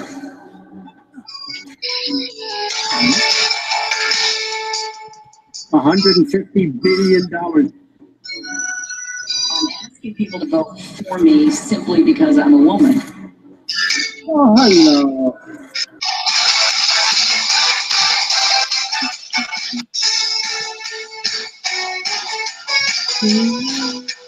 Oh, now I want to watch the 80s movie again. I've seen it so many times. Yeah, well, I have. I mean, it's just a classic, isn't it? It's as worthy of its place in history as the Disney classics, I think. In its place of movie history. Hmm.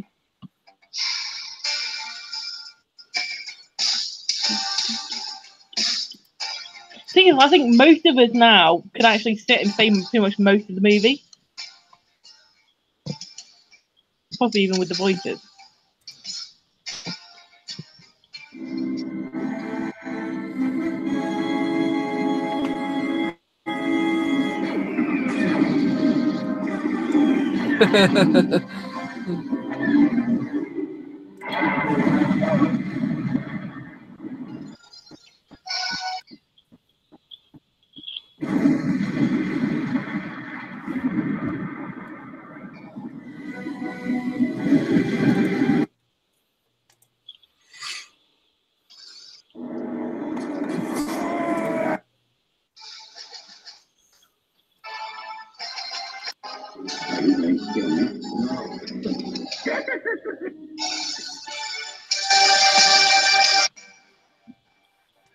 No. Are you going to kill me?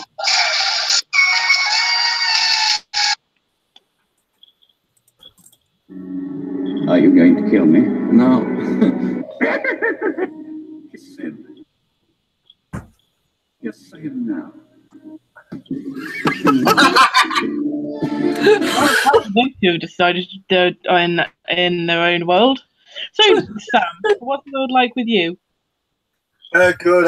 I'm just trying to. One of my all-time favorite authors, Christopher Paolini, who wrote the Written Series, has been doing a huge Q&A recently, and I've been catching up on the Q&A, and I'm very happy because he actually answered a question I posed to him recently. So I'm actually quite happy that he got back to me.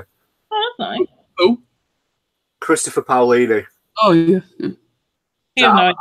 I'm picking my way through the Q&A because it's got over 1,700 questions, and so I'm just seeing if there's anything interesting that might be revealing about his next book. Yeah, there we go. He's like the #1 person I'd love to meet. I was keeping my eye out if he ever shows up at any conventions in the UK soon. Just gonna hope he does.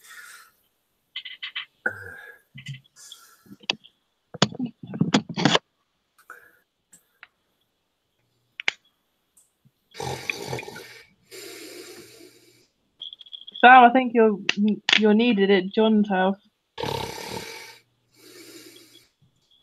Go punch him to wake him up. Well,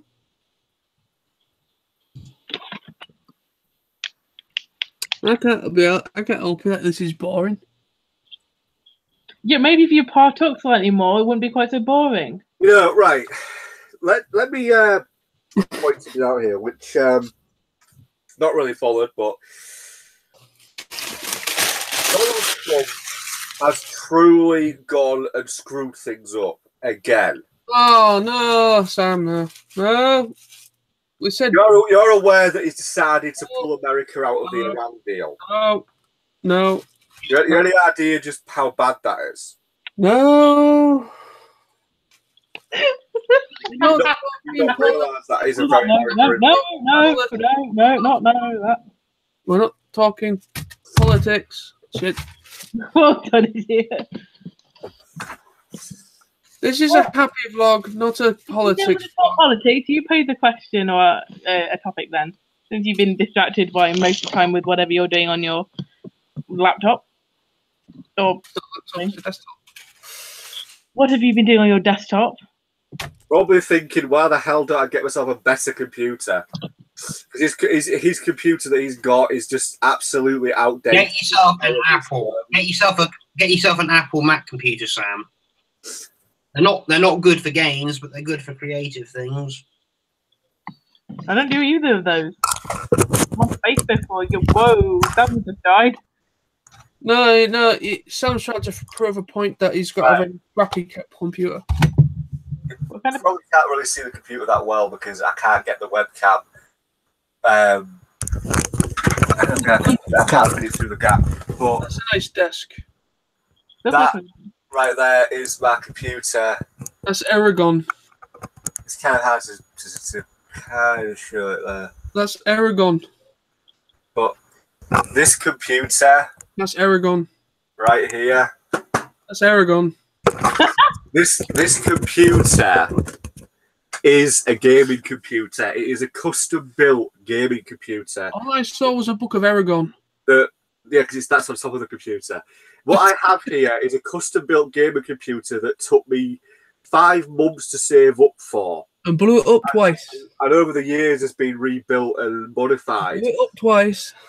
It has a 8-core, 1.7 gig processor, an 8 gig graphics card. You know, it's my baby. I didn't actually blow it up, John. What happened the first time was it was a dodgy processor. The second time was the power pack, and the third time was the power surge. I had nothing to do with it. Blew up twice. I think it's stuck on a certain topic. Computers will always be better than consoles. Always. Boo.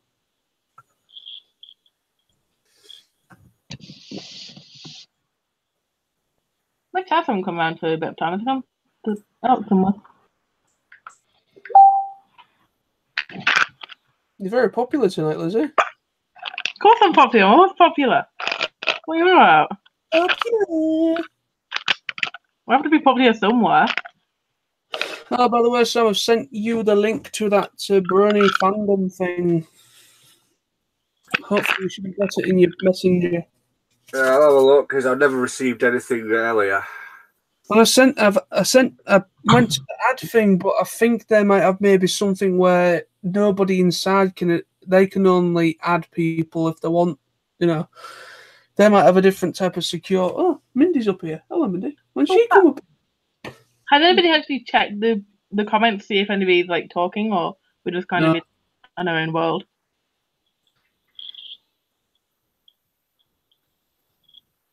No. Has anybody actually checked the comments, see if anybody's like talking? No, or... it has been sent. It's just pending. No, I've just looked. Carl went burps, and then he left again.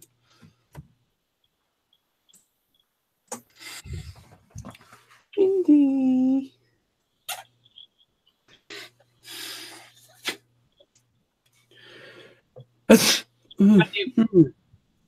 Yeah. The good thing you can't get infections over the laptop. No, the request pending, mate. It's a closed group, so basically I've got to wait till he accepts it, so I get accepted. No problem. Awkward. Lawrence, you might actually want to consider joining it, mate. There's a group on Facebook called My Little Pony Friendship is Fan Base. Yeah. It's a pretty big group. It might be worth joining.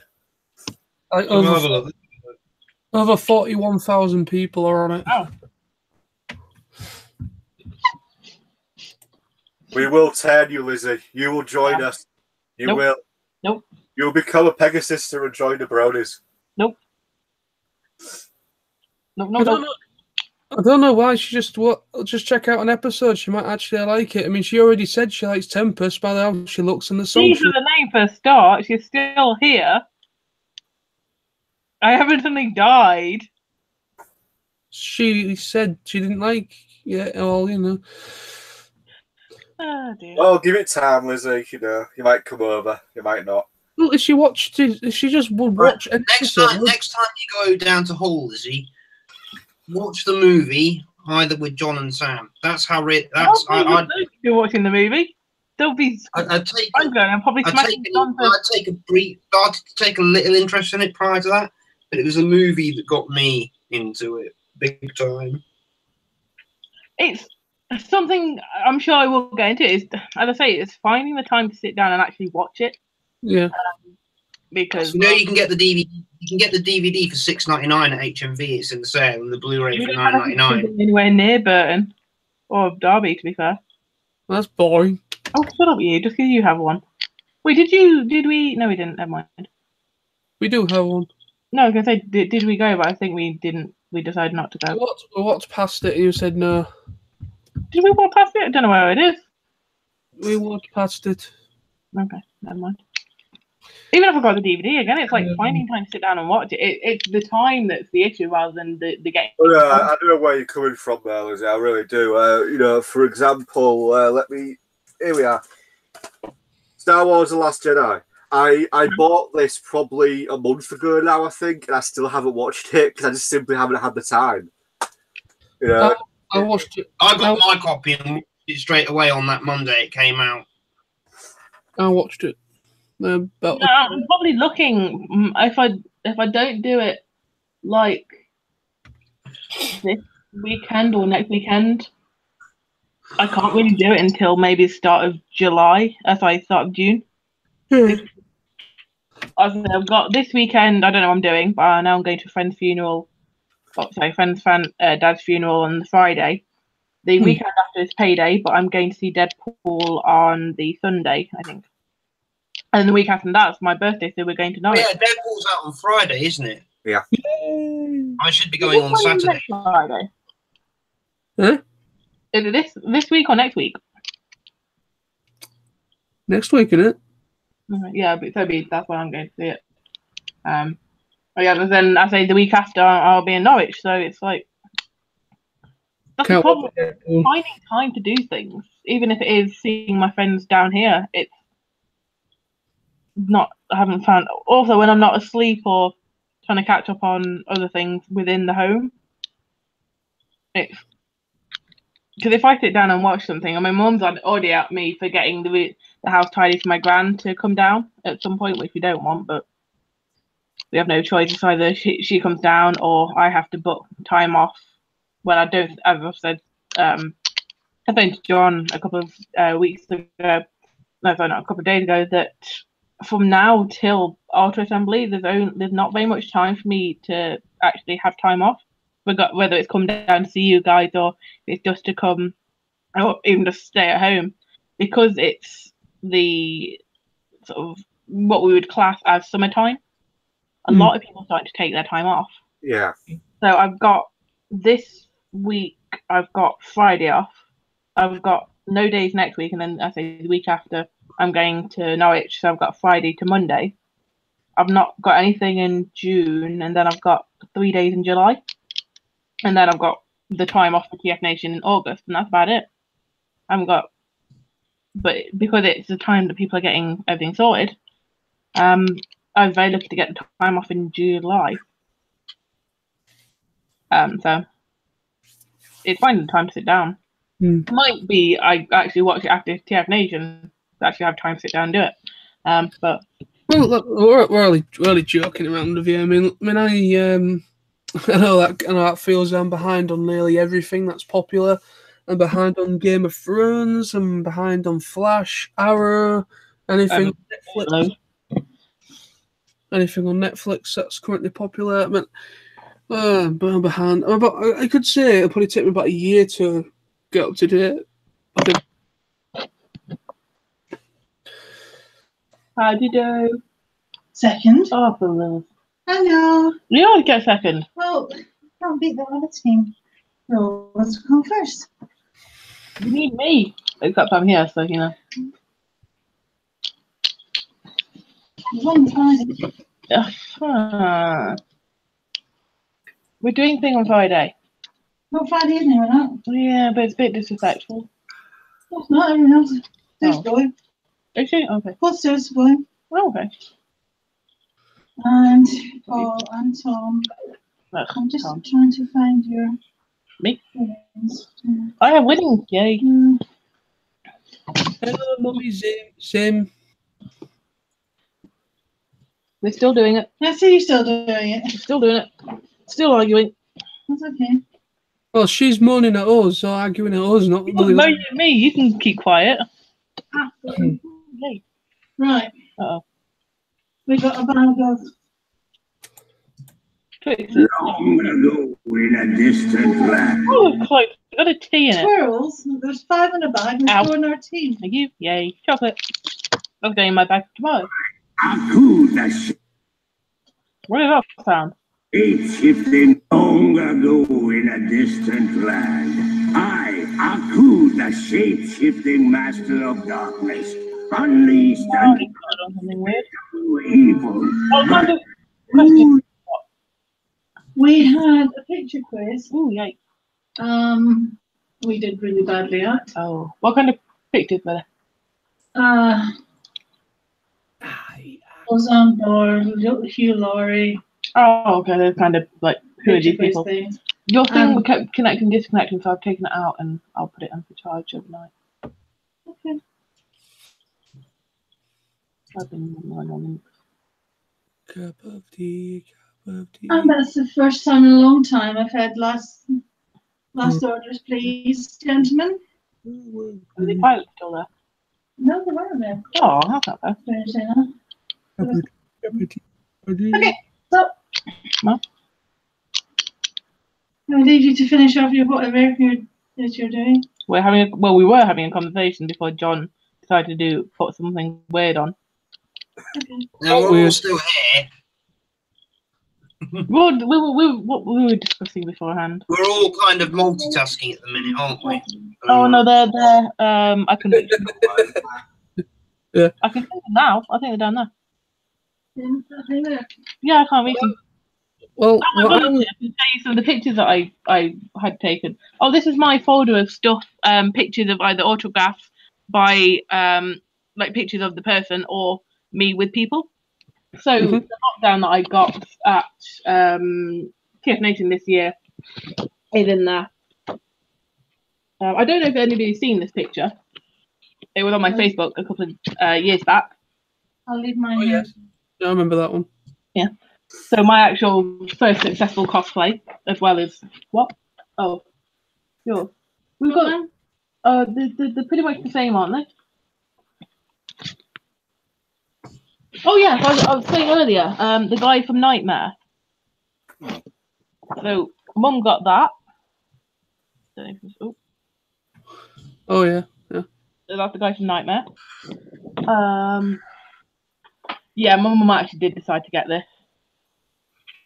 Well, We were saying that the dude from Flash again hadn't made one. I thought you got another one. yeah. That's it. Wait, how come you got two? Oh, yep. Well, you guys might not recognise him. He's been in. Tony Curran. Shush. I was going to tell them.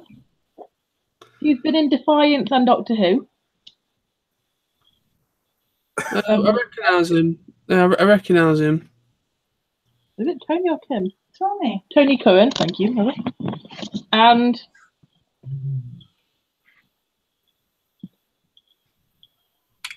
the Pepper Potts, is it? Pepper Potts. not Pepper Potts, that's Marvel. Yeah, so Bill Potts. Bill Potts. Phil Mackey, but the guy who played the other Doctor was also there. Or I have a version of this as well, but this is my mother's. Mother and Phil. She's a really nice woman, actually. Thank you. And my mother. So only give me a compliment, dear. Yep. Right, I'll leave you to it. Love you too. Love you. You can go off, Dad. I say that to my mother. So these are my I two. was saying it to your mother as well. What are you on about? Oh, that's my two. See what I mean about the hat? Dork. Oh, yeah, give me the hat now. You were Yay. dork. So that's the hat that I got. Kind of. Not a bloody Fresh Prince of Bel-Air cap, that one. Yeah, it's the. Have you been fiddling with this? This isn't as tight as it was. You've got a big head. It's school this afternoon. You saying I had a big head, but you loosened it. Big head. So yeah, this is my new hat. Love it a bit. So yeah, that's me and Nicholas Brendan. Rainbow Dash colours. Rainbow Dash colours. And then I had a picture with Phil Mackey. We both have the same kind of startled look. But yeah, it's me and Phil Mackey. But I say the one with Nicholas Brendan is like my prized possession. Long ago in a distant land. But also looking at my folder, and it's like the evolution of Lizzie going to not to TF Nation, to MCon. The first year I had short hair. The second year it was longer and black, and then this year it's long and sort of a browny colour. And then down to your knees. Well, that is the aim, but you know. People do decide to need cutting, so I can't put this back in now. So whatever I get it, like if I get a picture of Stan Bush signed, I might put that in there as well. Seriously, I really want to meet Stan Bush, but I'm probably going to be like, I want to talk to him, but I can't. Assume he'll be signing autographs there as well. Oh yeah, it'll be fun. He'll be on panels as well. Oh really? Might listen to those then. Well, yeah, of course it'll be on a panel, but it'll also be performing as well. Yeah. It'd be interesting to see what panels he'll be a part of, though. Unless they'll probably might have him on the... If they're going to show the 86 movie again this year. I'm sure they will. It might maybe be on that one. Might do like a little Q&A thing beforehand. Shadow, do you like that? I wonder. No. You're very needy, Shadow. What's up with you? The cats are always needy. Come here. Where'd it go? Come on. I can do it. Ta-da. I can. Oh. Come on. Cat training.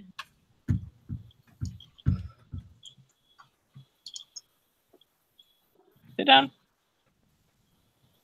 There's a good boy. Oh, I thought he was going to stay there. Whack her with your paw. Good boy. Come on. Hit her with your paw. At least my cat is actually good and does what he's told.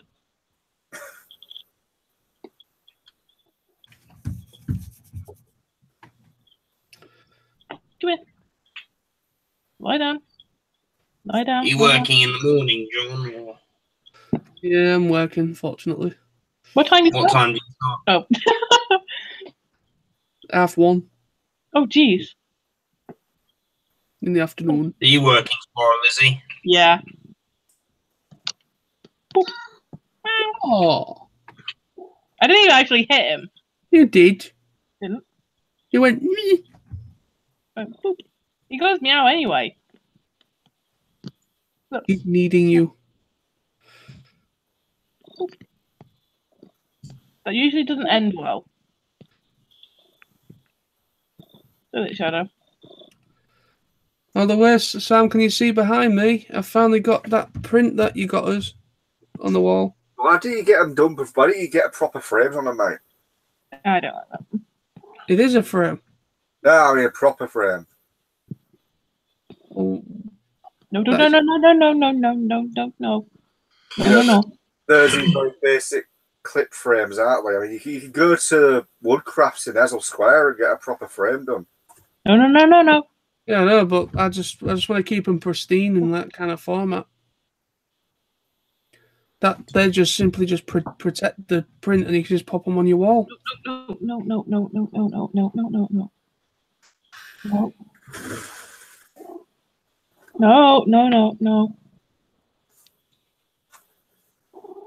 No. I do like that. Do this. I got that done by Sam Palmer. It's all 3 generations of RC. I got this framed at Woodcrafts in Ezel, mate. This only cost me 20 quid to get done. And that's a professional job. Has there been more than, apart from, I mean, there's been animated, there's been G1, there's been Prime, and I think there was maybe a movie RC? Or that, am I just thinking of? There was a Bayverse RC, but she literally lasts all of 5 seconds. Yeah, she's not very long. Bit more to the left, Sam. Bit more to the left. Bit more to the right. There we go. Still wonky.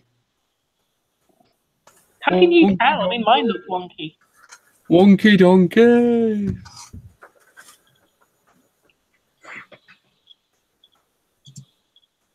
Oh. To be honest, I mean, I was thinking about getting a proper frame for them, but to be honest, I just thought, you know, they're not very expensive. These were more simple ones, but all I want to do is just simply keep them safe and put them up on the wall. But it's nice because you just see the print nicely. Don't do that on camera, Shadow. And I've done that with all of them. Look, even them bigger ones. It works. That's what people are doing now when it comes to posters and prints and things. They just use them simple borderless ones because what it does, it simply just protects the print from getting crushed or getting fingered, and then just. But it looks. I prefer the look of the frameless ones to the actual frame stuff. To be honest, what stores have. What?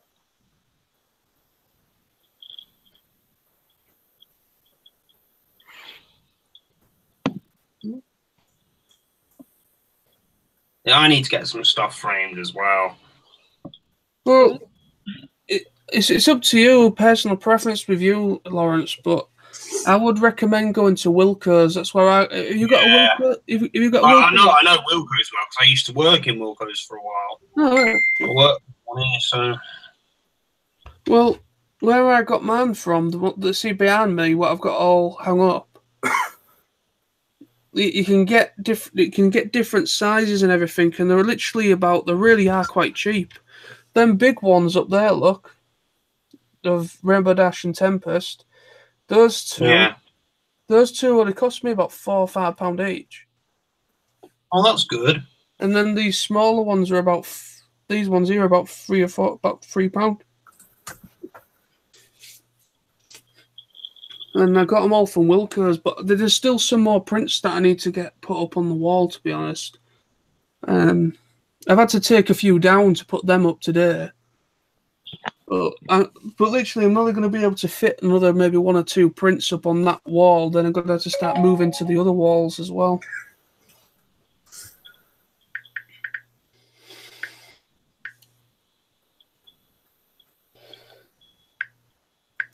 I like this hat. It's good for modesty.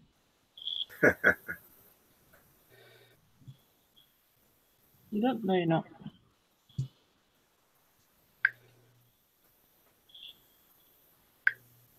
You're done?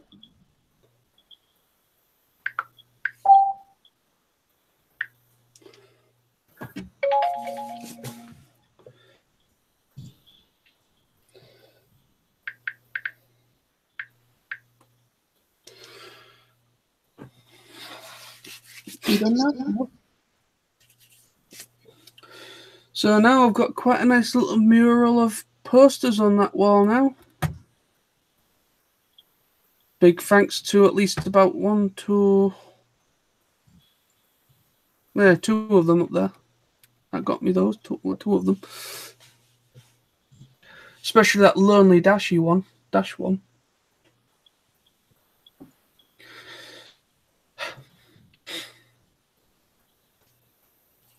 What's it called?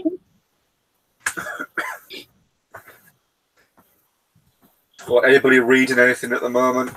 Nope. As usual, I'm multitasking. I've got my MLP fan fiction up, and I'm just adding to it as we're talking. Also, because Lawrence is a multitasking genius, and there's Lizzie, who's a girl that apparently can multitask, and all she's doing is hiding a cat with a cap. Yes, because it's modesty. What modesty? What's he doing? He's licking his bits. And? My cat licks their underwear. My cat licks her stuff, but no one says modesty. Well, I want to. I'd rather he didn't do it quite so close to my ear. Yeah, it's weird sounds. Just make sure you don't get any white mayonnaise all over you. He's been done. Might be shooting blanks. Hold on.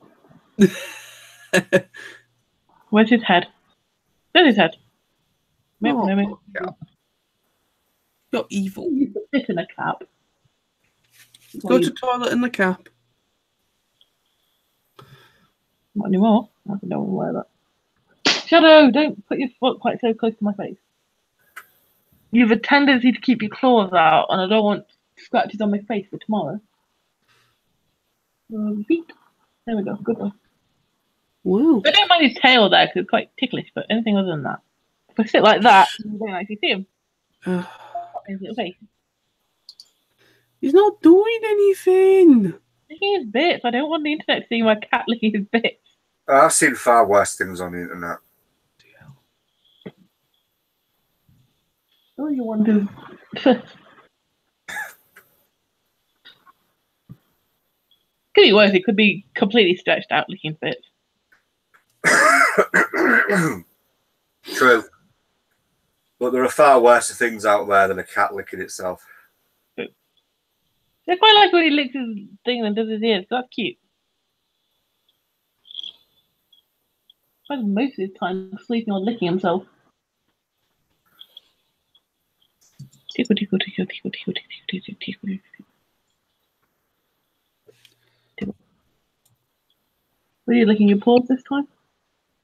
Long ago in a distant land, I, Aku, the shape-shifting master of darkness, unleashed an unspeakable, but a foolish warrior wielding a magic sword stepped forth to oppose.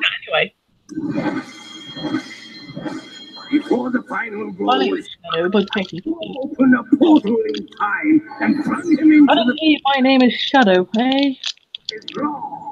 Now the fool seeks to return to the past and undo the future that is Aku.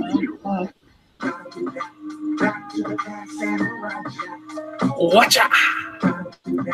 Back to the past and check. Back to the past and watch out! Watch out!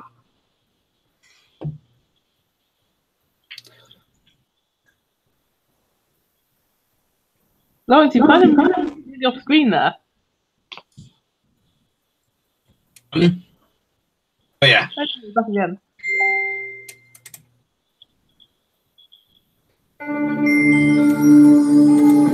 Oh, Jackie Chan Adventures!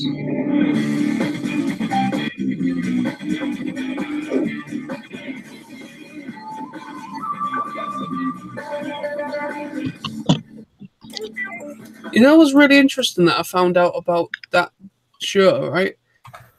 Yeah. Jackie Chan didn't actually voice himself. No, he didn't. No, I know. And I didn't realise that, but apparently, obviously, it was a Cantonese Chinese voice actor that actually did. Yeah, but they did have the real Jackie Chan doing sort of video, doing little outros at the end of every episode.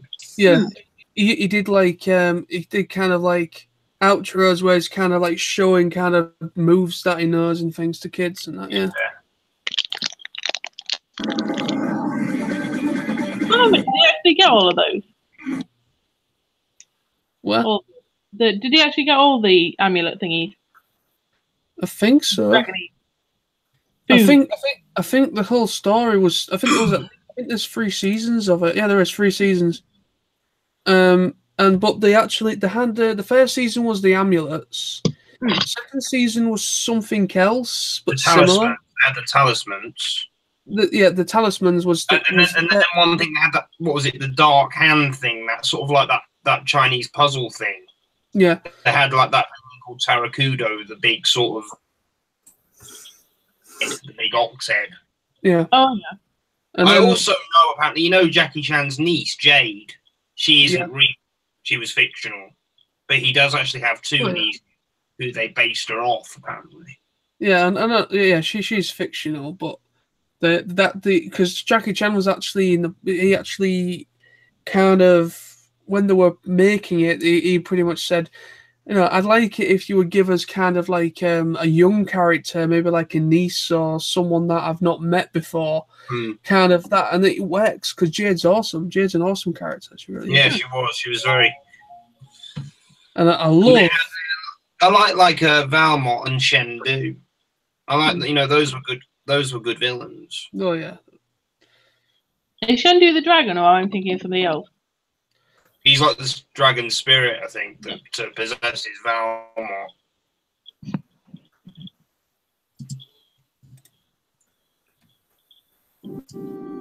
I don't think I've seen it all the way through.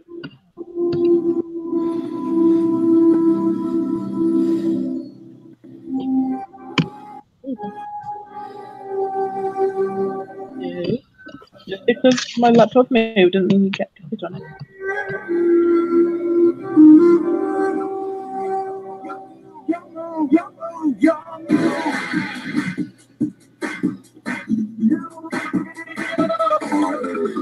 Idiot!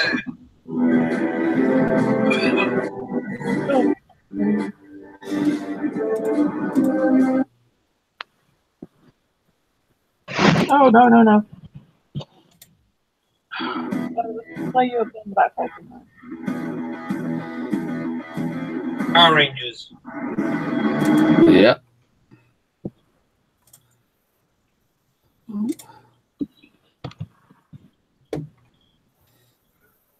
Okay, if we're playing that game, then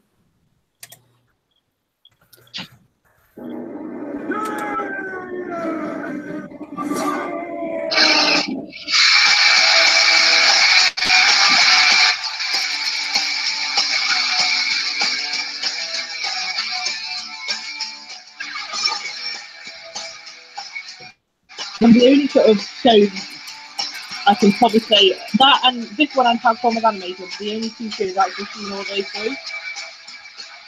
Right.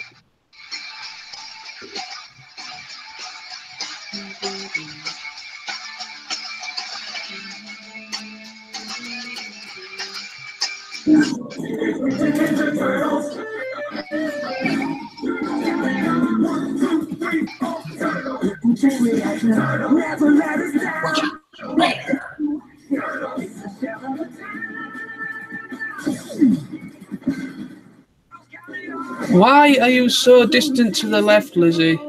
Because Shadow's moved the laptop. Well, move it back. I can't, look, it gets as far as there. I moved away. Well, move Look. the cat. Look. Bloody hell. First you wanted to see him, now you don't want to see him. Jeez. I don't want to see him, but come on. Hello. Oh, you better. Oh, Shredder. Look at the camera. Shut up. Shut up. Look at the camera. Look at the beast. Look at it. Okay, that's the beast. Okay. 2, 3, 4. Oh, no, you just want to sit there, don't you?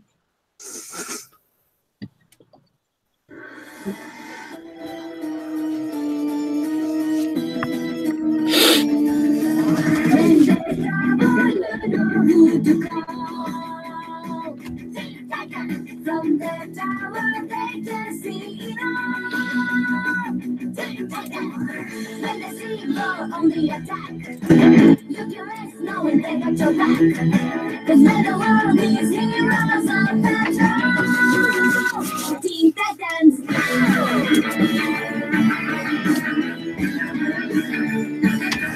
With their superpowers they unite.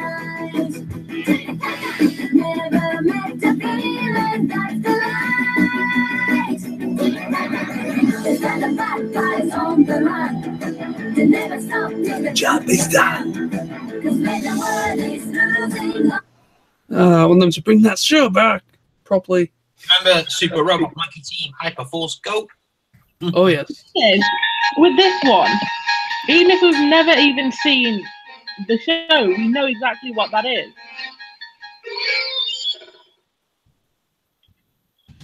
Oh.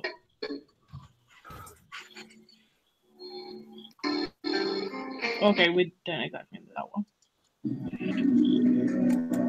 While exploring the outskirts of the city, I discovered an abandoned super robot.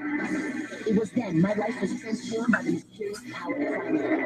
The robot monkeys were awakened, and I, Shiro, made They have Sugar Zoom City from the evils of the Skeleton King.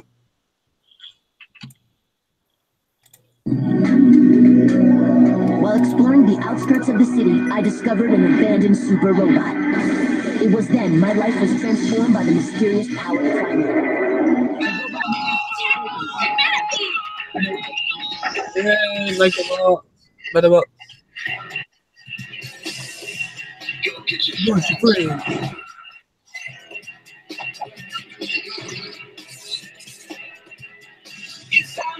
Bell, oh, bell.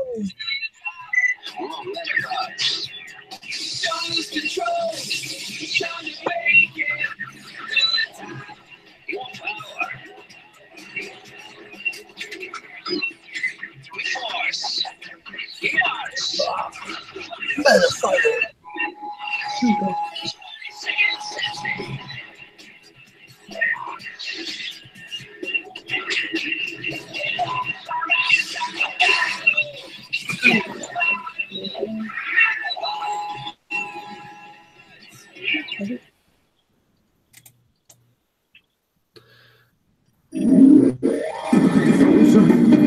In a time and space divine. But how universe of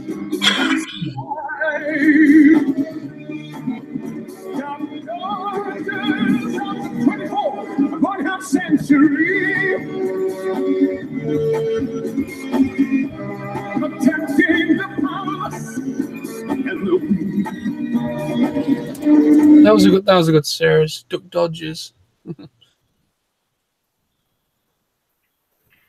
Let's have a look. Which is the one I remember?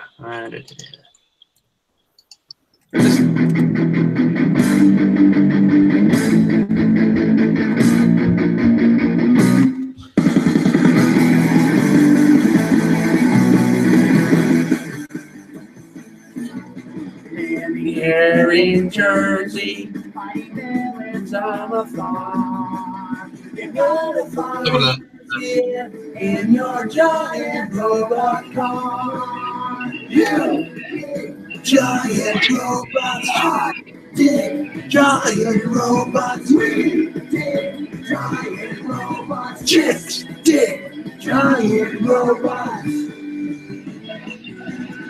Nice. Oh, that was a good series. Remember that one? Yep. In the air in Jersey.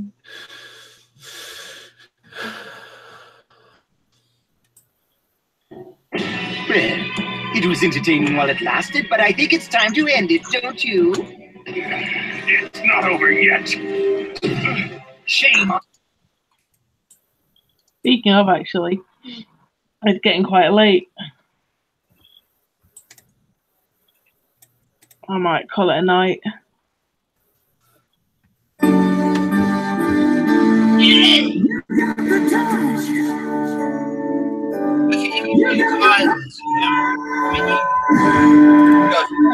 We won't kick you out. Don't worry. We'd never kick you out of the live chat. Yeah, I would. Shut up, you. What do you guys want to do? Do you want to keep going or call it a night? Or? You guys are more than welcome. I say I've got to get up at 6:10, 6:20 tomorrow. I think I'll probably better call it a night. I didn't sleep too well last night due to the heat. If you guys want to continue, you're more than welcome to, but okay, I'm probably going to call it a night. Lizzie, you're more than welcome. Well, I've no doubt, well, we know that we'll talk again, and no doubt we'll be seeing each other in like 3.5-ish months. I think there's planned in motion for it to be before that, actually. There's possibly planned in motion to be end of July, I think. Yeah. We'll do that. So yeah, it'd probably be. I'm sure we'll be able to do a lot of these before. That's interesting. I had no idea about that. Well, we've got plans to do a TFN chat live stream before the day before we go to TFN. Yeah. See if we can get anybody else involved as well, like a couple of TFN people if they're interested. Okay. Well done for sounding so innocent there, John. What? Oh, there's planned in motion to be down in Hull. I have no idea what you're on about. I don't either. Sure.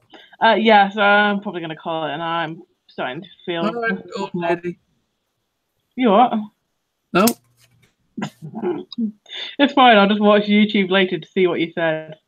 Dun, dun, dun, dun, dun, dun, dun, dun, dun, dun, dun, dun. You know, you could just look at the stream right now and go back about 15 seconds and see what he said. It wouldn't be that difficult. I said you was an awesome person.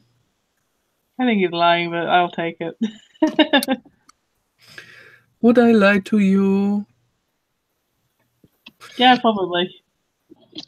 I love that film, Spaceballs. Where it's just like, it's not him, but it's the lass's dad outside, and like she's like, "Daddy," and I'm like, yeah, it's actually Dark Helmet, isn't it? It's Lord Helmet, Dark Helmet. Yeah. It's like, would I lie to you? Yeah, the ring of the Schwartz. The ring of the Schwartz. I just like, would I lie? And he just looks at the camera just to say. Oh, I love Spaceballs. Wait, someone's just jammed our signal. This is Jam. Oh, and guess what? They're making a sequel, and the guy who plays Dark Helmet is coming back to play him again.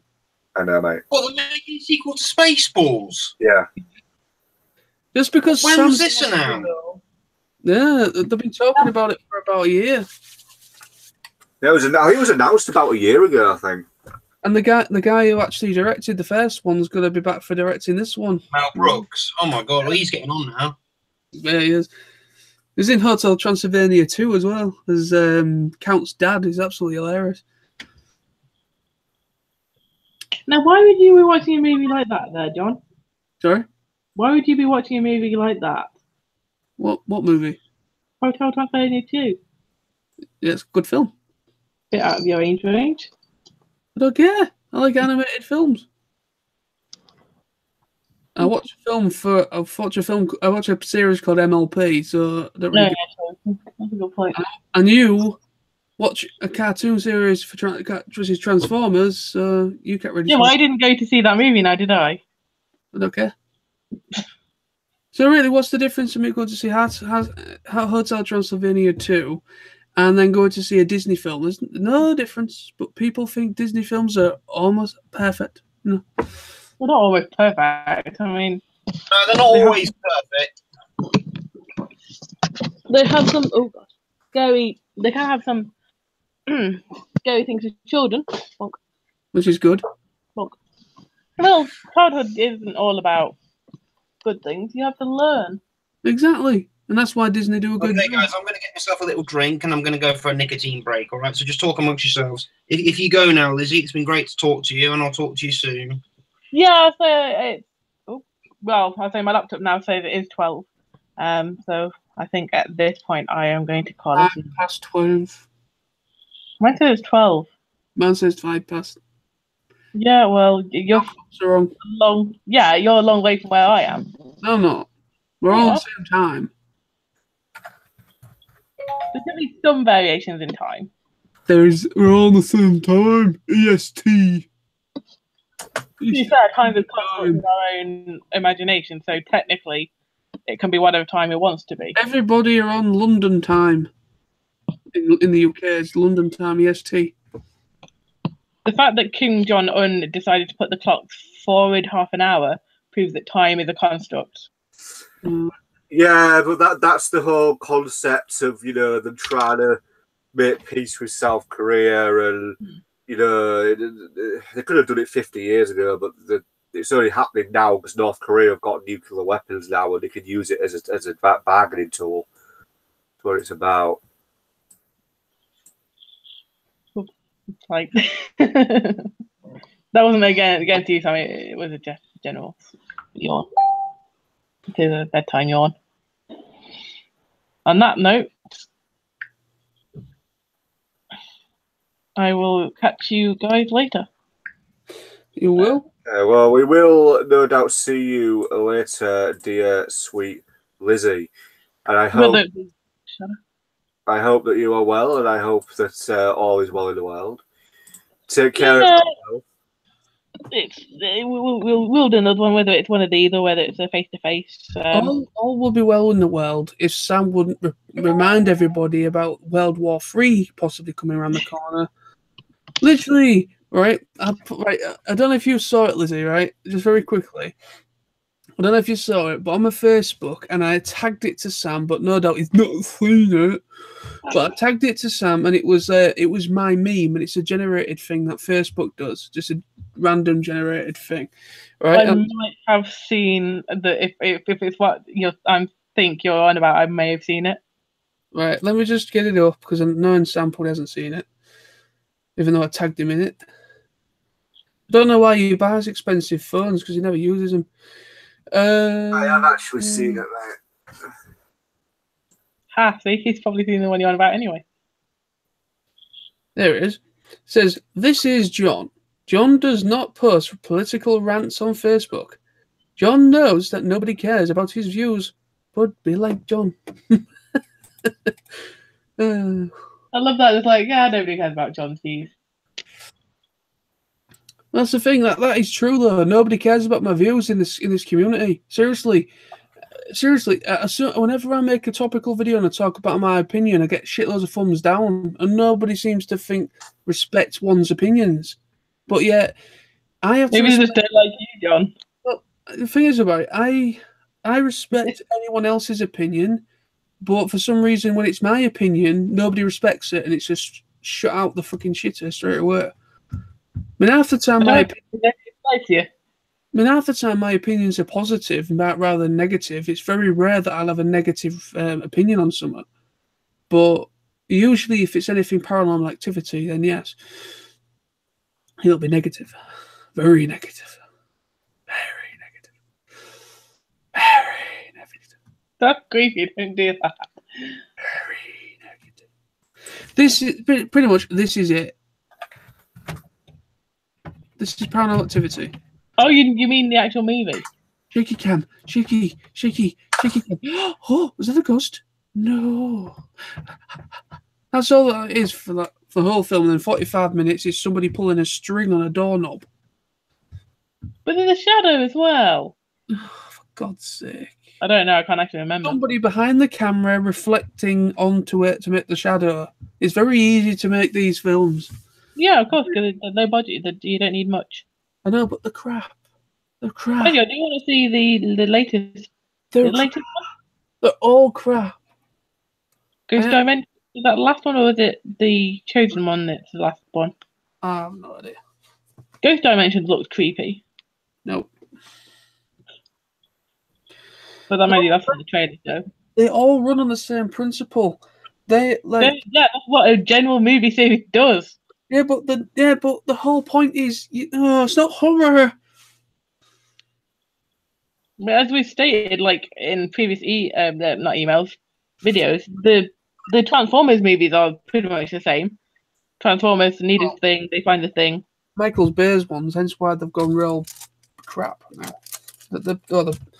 Ever since the 07 film, which was kind of original, which it is, it's an original take as like influences from G1 and other parts of the comics and things, which is fine.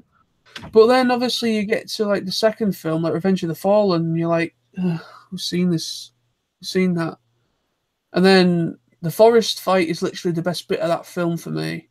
And then it just goes downhill after that, because then you've got like the different components of Devastator walking around when he's supposed to be combined. Doesn't make any sense. On that note, I think I better leave before he gets into another rant. See? Nobody cares about my opinions. Yeah. I would stay and listen to your rants, but it is now, according to my clock, actually 12:10. Yeah. Well, mine's about 12:10. Your clocks are wrong.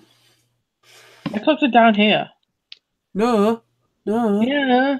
We all put our time to London EST. I put my watch to my 12:07. Yeah, I'll take that one. It's 12:10. How can it be 12:07? It's 12:10 on my computer. In the right-hand corner, it says 12:10. Mine says 12:06. And computers are accurate to the second. Well, according to the internet time check, it's currently 12:08. So your computer time clock needs possibly resetting, mate, if it's wrong like that, because it shouldn't be wrong. But the time check on an internet time check shows it's 12:08 currently. Well, it shouldn't be resetting because it goes off the internet. What's it say on your computer right now? What? What's the time say on your computer right now? 2011. No wonder if it's a 2011. 2011? No, 1211. See, that's the point. Mine says You're almost 4 minutes ahead. That can't be right. A computer should be synced and be accurate time. It's 12 away. It's 8 minutes past 12. But if your computer's showing that the time's wrong, that's a serious problem with the computer. Because if a computer clock is out of sync, it can actually have an effect on the computer itself. But serious, if you the time right now for an official time check is 12:09. Yep.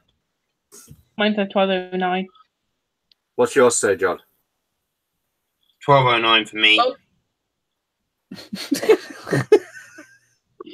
Right. Well done, John. Everybody else says 12:09. John, what does yours say? 12:09. Just finished redone everything. Yeah, it says 12:12. Literally just synced mine. It's now gone to 5 seconds past 10 past.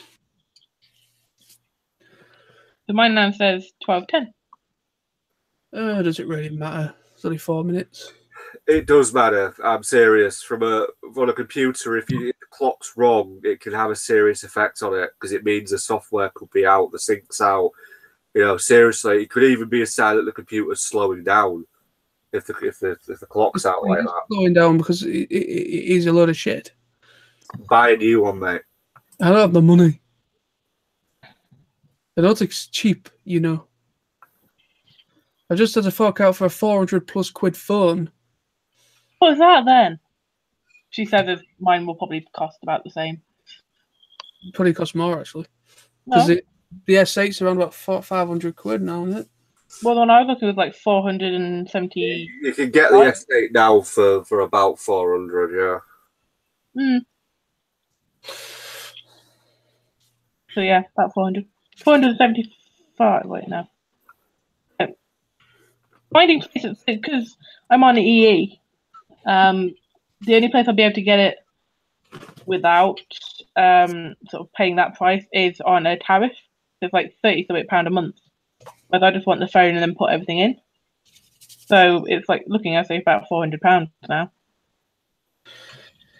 Well, I'm definitely going to get myself a new computer. I mean, I've sorted out the streaming connection problems I had with this computer, which was the old dongle obviously was not working properly. So I've got a new dongle and it's working perfect. I've had one dropout today, but it didn't interrupt this. I mean, the other time I had to restart this chat was because I pressed stop broadcast by accident.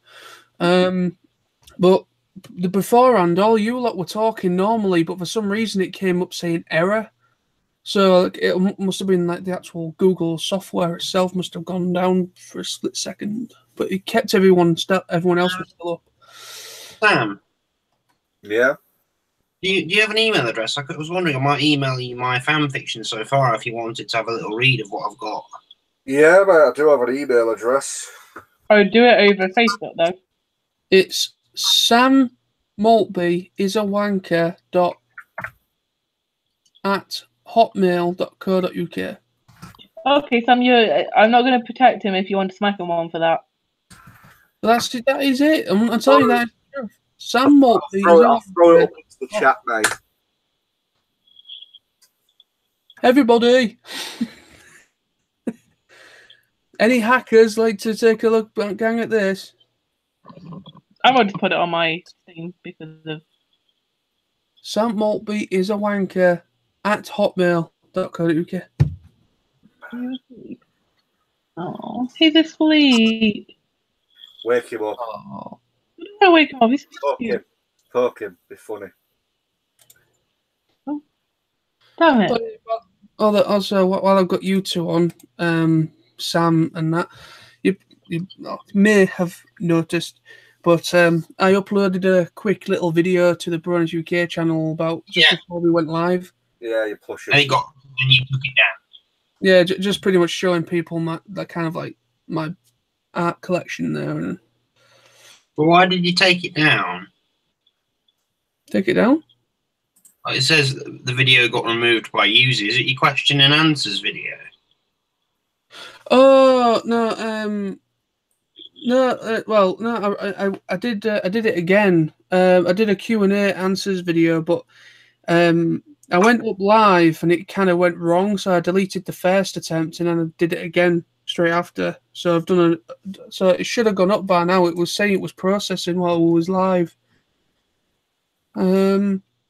Let me have a look. Yeah, it's up. Yeah, I thought so. I'd say it says it. No. I did it live, you see. So.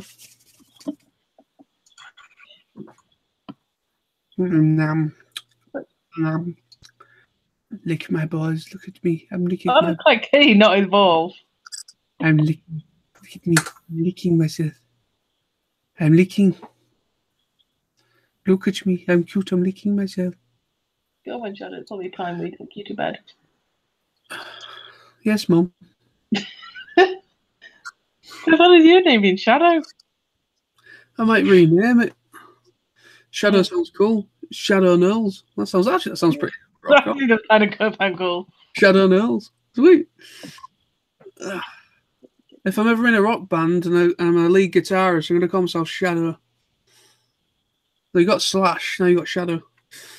And then Sam will be Sonic. And then Lawrence could be maybe Knuckles. Don't leave me with Amy. Call us the Sonic Rangers. Uh-oh. Now Mindy's scratching and licking herself now. Ah, it's telepathic. Why don't you show your cat one? Hold her up in front of the camera. Yeah. We don't want to see her. Last time he did that, she fought and tried to scratch him. Okay, I'll come here then. Was that you sniffing someone or was that the cat? That was the cat. Look, Shadow. Shadow. Oh, that's not a happy cat. Shadow. All right. All right. Oh, come here.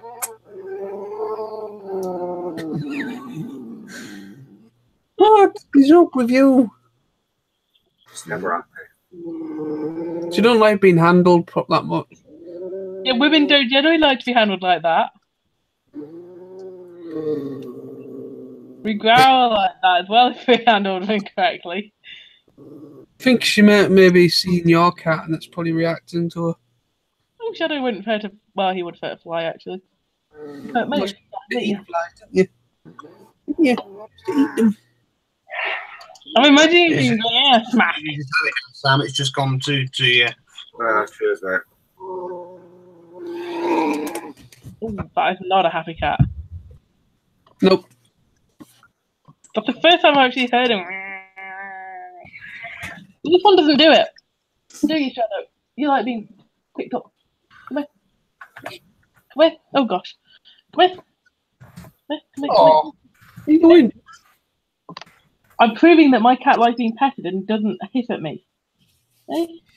Well, yeah, my cat, we got her from Cat Protection, so we've got a theory that she was either picked up and thrown by some assholes, or she was something to do, because she everything else is fine. She'll come up to you, she'll come for you for a little pet and a stroke, but when it comes to picking her up, she just doesn't like being handled at all. So I've got a theory that someone that had her before us hasn't, been a bit of an horrible person to her. Because usually when things like that, it's down to trauma, down to things that's happened with previous owners. I mean, our other cat, what we call Garthy, he was a lovely little cat. And we think he was kicked. Oh, dear. Because he had a brain damage when we got him. He had brain damage, and he also had... if you was to move your foot an inch, he would fly through the other room. He would literally just vanish in a split second. So we've got a theory that he was a lovely natured cat. He'd go to anybody that wanted he'd go up to anyone to fuss him. But yeah, we've got a theory that he was probably... He had a cat like that. He was the brother of the cat my mum's got now. And he was so affectionate when he was a kitten. Like he would climb up onto your chest and he'd put his paws around your neck as if he was cuddling you. Yeah. But unfortunately, he got run over when he got run over about a couple of months after we had him. Oh no.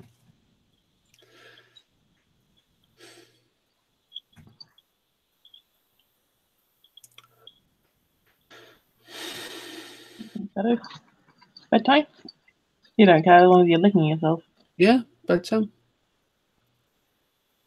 I'll go to bed. Let's go to separate beds. Right? Sorry? You tired, John? No, I'm alright. I'm just agreeing with Lizzie. I'll go to bed. I was saying, let's go to separate beds this time. Sorry? Nothing? Nothing. What are you up to there, Sam? What are you looking at there? I'm reading your fanfic, mate. All right. Stop being quiet. He's looking at it. Yeah, Sam goes into the whole I'm not speaking to you while he reads. Yeah, because it's good to concentrate. Yeah, but I can't do that. Literally, literally anything will put me completely off a book. Completely. Something might just flutter by me like a bird or something. I'm like, ooh, bird. Then like. So if you read about something sneezing, then that's it. I'm not reading that anymore.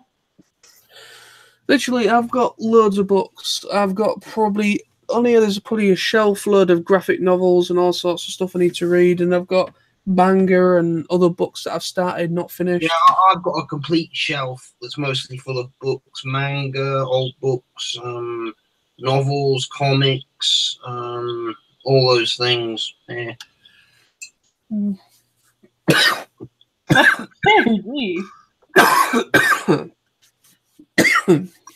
Oh, buddy's trying to kill him. I think Sam sent me his virus. Yeah.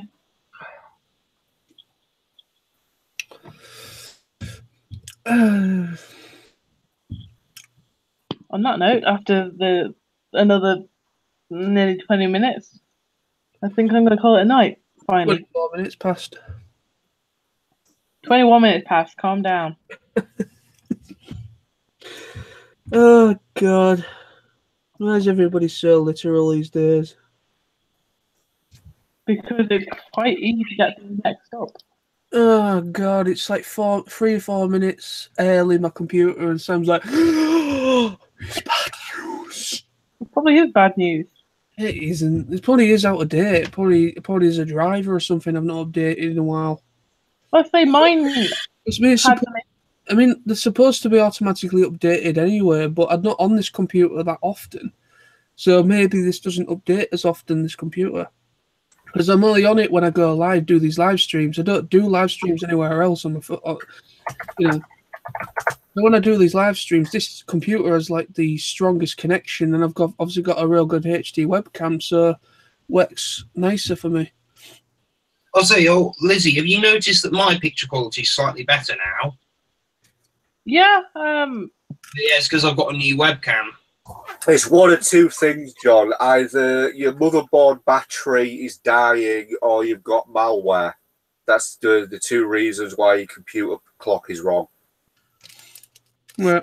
You might want to, if it is the battery, you need to replace it, because if the battery dies out completely, it will pretty much screw up your computer completely.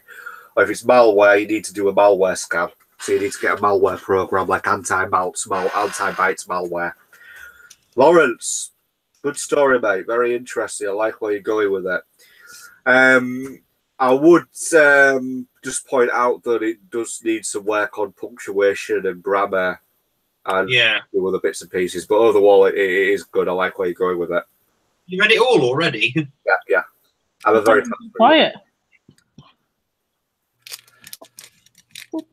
No, what he's done is he's read the first page and he's just looked up porn for the rest of the fact. This book's about 500 pages long, and I'm almost halfway through it, and I've only been reading it for about 2 days. I'm a very fast reader. He skim reads. Literally, it goes like that. Finished. Seriously, my cousin, right? My cousin, she lives. Funnily enough, she lives down at the bottom of our street. Basically, she's a very, very keen reader. She's read books pretty much all her life, and literally, she can buy a new book and she'd probably read it in about 3 days. The whole thing. That's pretty fast. I mean, it depends on the book. I mean, if it's kind of a small book, she'll probably might read it in about a day and a half, 2 days. If it's like something like Sam's just given there, that Aragon book, like something big, might take her about 3 or 4 days to read that. But me, it takes me about 2, maybe. It takes me, well, it depends of how interested I am in the book. If I'm really interested, I could probably read about 2 or 3 chapters in one night. And then I'll think, okay, I've had enough now. Then try to go back to it the next night, but I don't always go. I've always been more of a visual person. I've always been one that, is more. What I do is I listen to audio books. I'm actually thinking about doing that. I've actually listened to one that Audible have just done, which is meant to be an Audible original, and it's an alien book called something of Soul. Alien Into the Shadows. Yeah. Yeah, that's good. That's a good book. Yeah, I've just listened to it. Basically, they've been kind of advertising it as to download and that. And I was listening to the acting in it, and I was like, "This is bloody pretty. It's actually pretty damn good." I mean, my dad's thinking about. I'd take after my dad. My mum can read. My mum used to read a lot of those Catherine Cooksons and things like that. And Valerie Wood and things like that, and period drama type of stuff, or period books. And she would probably read one. She'd probably try to make it last her because she didn't like to read it too fast because she was enjoying it so much. But she'd probably read a full book in about a week. My mum, but my dad, he'll fall asleep after he read a bloody paper. Seriously, I take after my dad. Literally, I read a few pages of a book. I'm either falling asleep or I just lose interest very quickly. So I take after my dad when it comes to reading. Although my reading age is actually quite high, because last time I was tested, I do have a good reading age, and I also have a good spelling. My spelling ability and all that lot's pretty good as well. But apart from that, it's just my attention span. My attention just goes elsewhere very easily. It's very hard for me to just keep reading something for a set amount of time. The only thing I can read from page to page is manga, and people. Manga and comics for me are easy to do. Well, yeah, because I know people say, well, it's not really a book. It's all images and pictures, and yeah, it is all images and pictures, but that is pretty much what keeps me interested, and I'm kind of like, oh, this is interesting. And I think the pinnacle, I don't know if you've heard of it, Lawrence, but there's a manga called Bakuman. Not I've heard of it. Not Bakugan, which is like Beyblade stuff for them things. It's Bakuman, and it's about 2 young lads that are in the same class at school, and it's by the writers of Death Note. It's by the people that created the manga Death Note. And it's literally, I bought the first 2 volumes. I read both volumes in about 3 days. I got through them incredibly quick. No, 2 days. I read the first one practically in one night, in about an hour or two. About an hour. I read the whole thing. The second one I read in about an hour as well. Because usually when it comes to manga, I like to kind of like read so much of it and kind of let it last me for a few days. But literally, I got so engrossed in it, I literally read the first 2 volumes incredibly quickly, and that's not like me at all. And I ended up, I've got the entire thing. I've got every volume for it. It's literally one of the best mangas I've read. It's so in depth. Basically, what it's about 2 lads that want to basically become manga artists. So basically, one of them's a really gifted, talented drawer, and the other one's really good at writing. So they both come together as friends, and one writes the script and the other one does the art for it. So it's really clever, and it goes into the background of what it's like to be a manga artist and the stress they go through, and the amount how hard it is to meet a deadline and everything like that. It's so good. And also it goes into like rival manga artists as well, which is interesting. It's really good. It's literally, I think it's one of the first mangas I think it is one of the first mangas that actually goes into what it can be like, even though it's about completely fictional characters, but the actual story is actually true. It's actually kind of like this is kind of how it is, you know, when you first when you go to a publicist or something to try and thingy a comic book or to a story or something, or to, you know, with your planning, it's so hard to start from showing a draft story of what you're trying to do to then the finishing product, and then trying to keep your work popular and trying to make other stuff as well. So I recommend that, Lawrence. I mean, I did. I've got so much manga still to check out that I've got in my collection. It is really difficult to keep on track with it all. It really is. The thing is, I also collect manga as well. I'm a good keen manga collector. Yeah.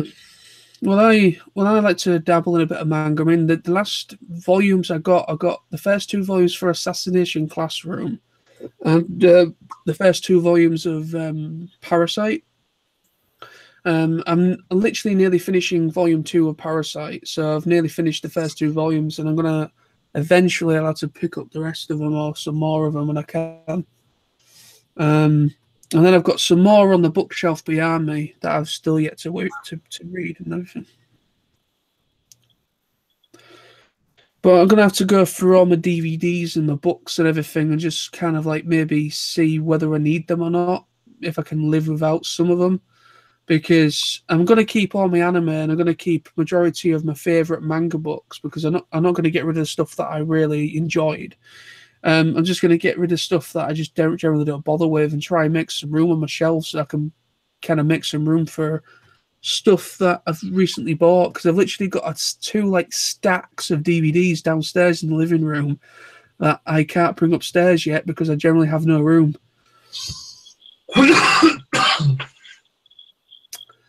Well, anyways, as it's nearly 12, maybe we should say bye-bye to Lizzie eventually. Yeah, I think I'm going to... I don't know, I said it earlier, but I'm actually starting to drop off. So I think I'm probably going to cut it short. Just saying boring, why don't you? I'm far too nice to say that. Well, so that just says she meant it.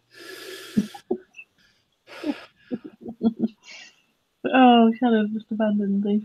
So yeah, I think I'm going to cut it. Good boy, Shadow. Good boy. I'd say something to that, I'm far too tired. So yeah, I'm going to have to catch you a lot later. Either different chat or whenever we get something sorted out. Aye. Well, we'll fall asleep on the internet. So I'll catch you guys later. Take care, Lizzie. Take care, Lizzie. It's great to talk to you. So it's great to see you guys again. Bye. Bye. Bye. Ta-da.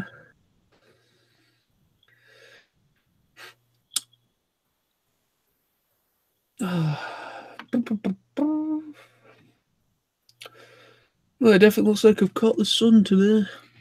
Yeah, I think we all have. It has been hot. Well, I did a barbecue earlier on, well, yesterday now. Did a barbecue and literally about a good hour, nearly an hour and a half, sat out in the sun while cooking it all. You cook a lot then, John? Not often, no. My dad mainly, because obviously the way my shifts are, my dad pretty much kind of does our meals for us. But sometimes, you know, I have been known to kind of like be able to like cook a little bit for myself when I've been on my own and things.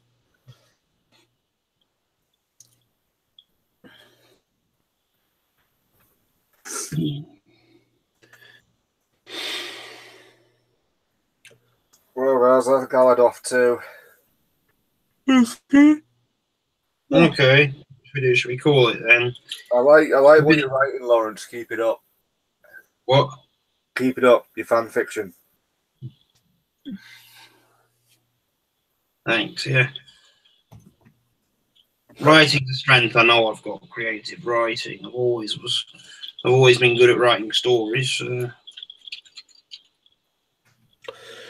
Well, keep at it, Mud. Keep at it. And if you need anyone to proofread it or anything, either Sam or myself, and I don't mind kind of proofreading it and put it through some grammar software for you and try and make it sound a bit more, you know, come over a bit better for you. Yeah. If you want to share it on anything, then go for it. If you want to, that is.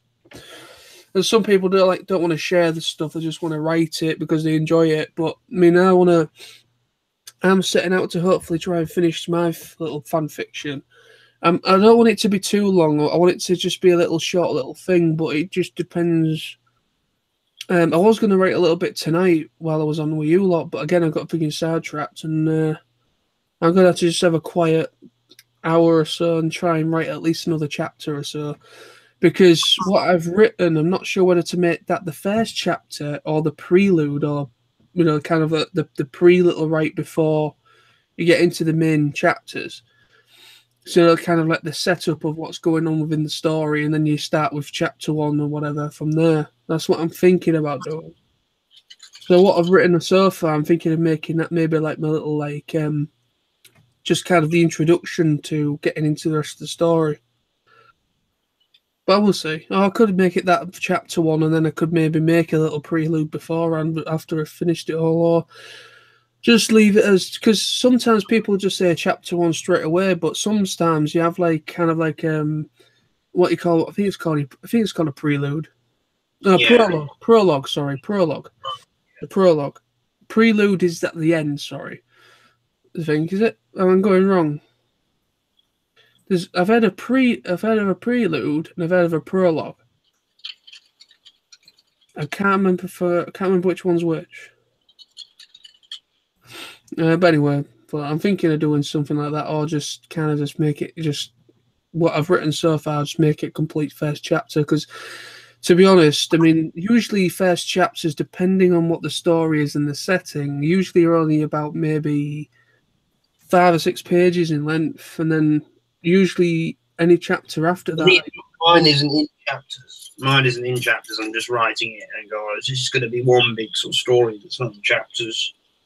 Well, the thing is when it comes to stories and you're writing it like as a real book, you need to put chapters in there, because what chapters do is that you can still continue where you left off, but what chapters does, it kind of helps the reader to kind of recover themselves and then go back to it. I noticed like some of Roald Dahl's books he didn't write in chapters, and some I remember. So, well, he did, but what he did is he cleverly broke it up with nice little drawings.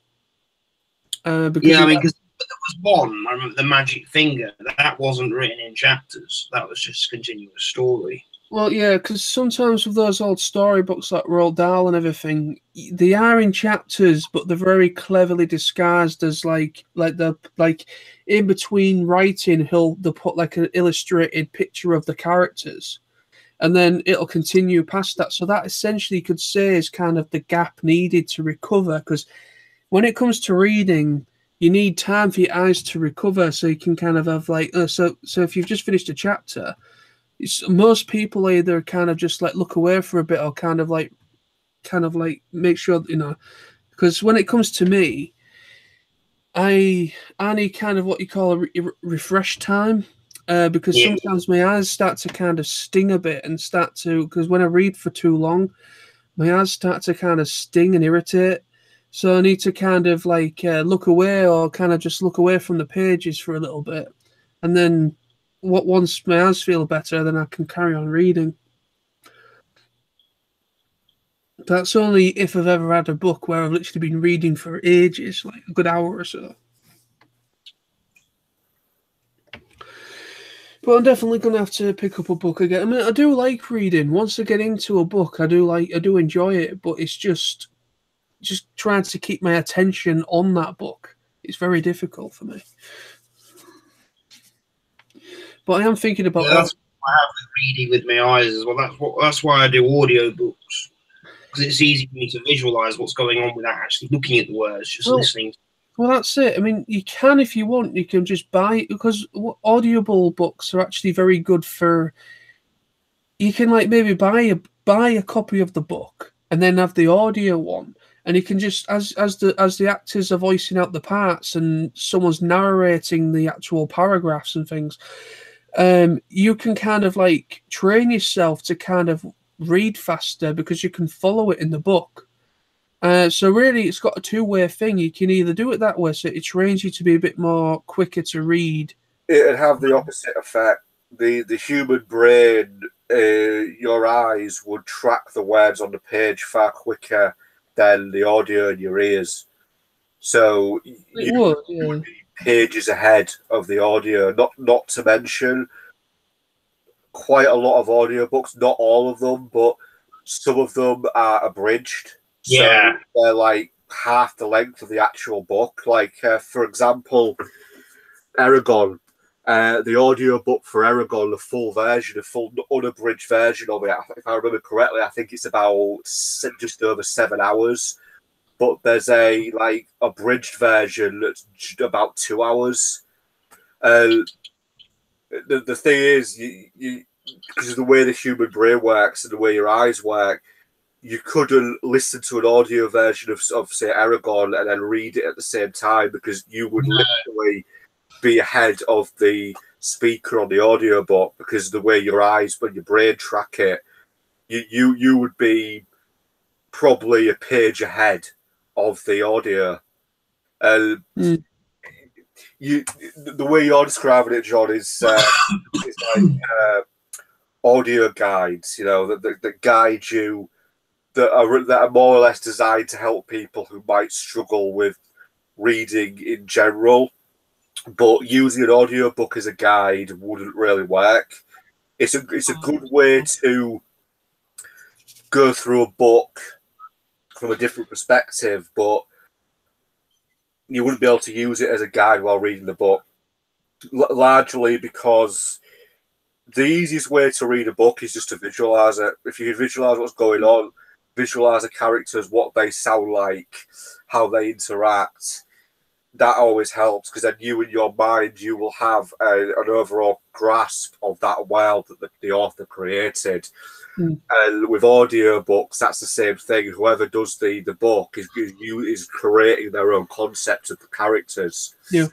But that'd just run alongside your brain, and it just wouldn't work if you're reading the book at the same time. I suppose so, yeah. But well, I'll see. I mean, audiobooks are a good thing for, say, if you're like going on a long trip or something like that. You just want to kind of drift away, and you can have one on your iPod or your phone or whatnot, and plug your head. Yeah. Well, pardon me. I'll see. I mean, they're not expensive. to be honest. It's not really expensive audio, but my dad was thinking about going, maybe seeing about it himself. But I'll see. I'll definitely have a look into it. I mean, mainly because of that Alien thing that's been advertised on Facebook. It's been on my timeline, not on my wall. And when I've been skimming down, it just keeps kind of like popping up again. And I just listened to. I mean, it's just 2 actors that are in this thing, and it's just this woman's asking this guy, interviewing this guy, saying, does the name Ellen Ripley mean anything to you? And it's just the way that it was delivered and everything is just really well done, and it just makes me feel like I'm actually listening to a book version of a film. You know what I mean? It's really good. Because I mean, I used to have like a lot of audio kind of stuff when I was a kid for like for different things, and I think that's probably why I still like it now, because I kind of grew up with that kind of thing as a kid with the audio cassettes.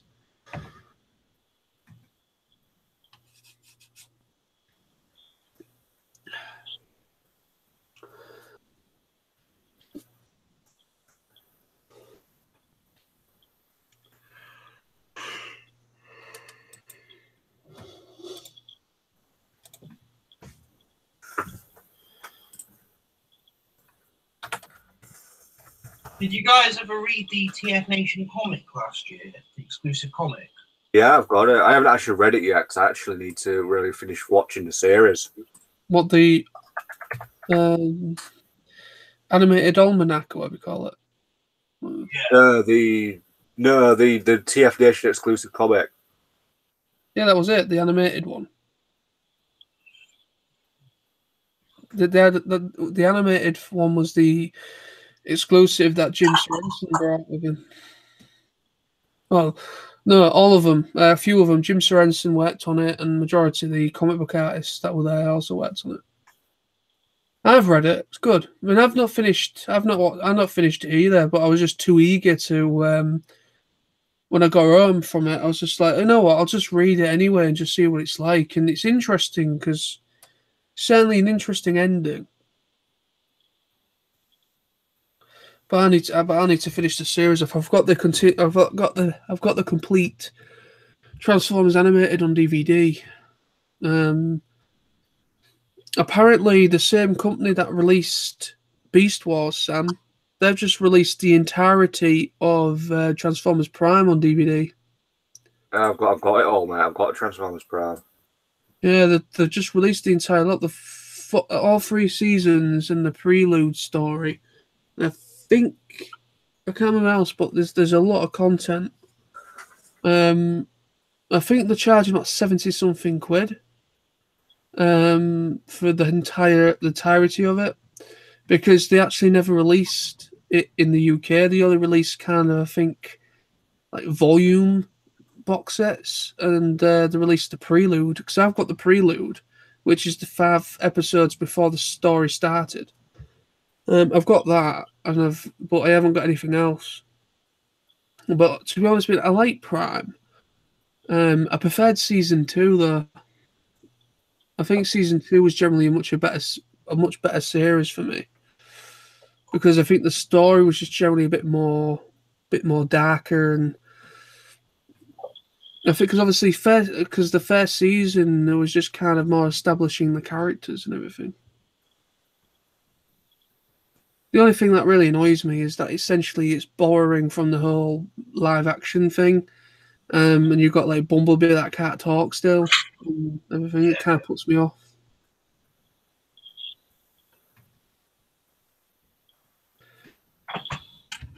I've also heard rumours that Bumblebee isn't going to talk in the Bumblebee movie that's coming out this year either. Yeah, bloody hell, it's ridiculous. Well, that'll make him interesting, won't it? Sorry? That'll make him interesting if he doesn't talk, won't it? Well, I mean, I've heard rumours. I don't know if it's true. It's just apparently there was a convention called CinemaCon, and they showed about 20 minutes of the film at this convention that was held in Vegas. and people just pretty much just wrote like descriptions of what they saw, and basically from these descriptions that's been written, they pretty much said that he doesn't actually speak when he first meets the main female character, but you don't know if he may speak later. But I mean, to be honest, it would make sense if he doesn't speak at the same time, because his voice box was broken on Cybertron. And this is meant to be set in the 80s, so his voice box would generally still be broken. But the only thing is, it doesn't make any sense, because all these Autobots were supposed to have come for the first time in 2007 film. All these films don't make any sense, because Michael Bay's the films up to The Last Night, they don't have any sort of connection to each other at all properly. They're all over the place, and they're just a mess, story-wise and screenplay-wise. Yeah, you just got a big problem with them now. It's, the continuity is completely out of whack with them.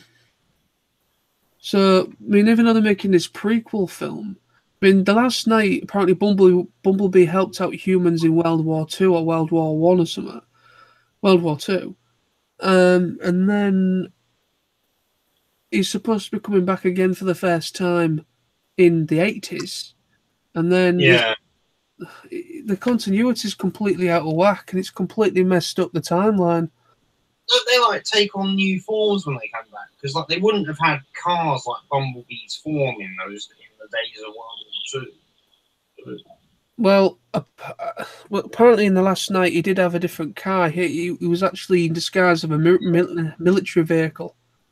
I mean, like Megatron. Well, Megatron's been constantly rebuilt. Yeah. He's defeated. Yeah.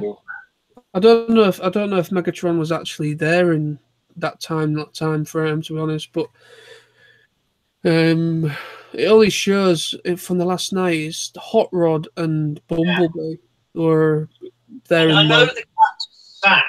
He was in the first. Was it the first 3 Michael Bay films? Yeah, he was. Yeah. He wasn't in the. He wasn't in. Dark of the Moon. What was it? He wasn't in The Last Night or the one after that or the one before that, was he? Number 4. No, Age of Extinction was Spike's from G1, isn't he? Isn't Spike meant to be his uncle? There's theories that he is related to the them from G1, but we don't know.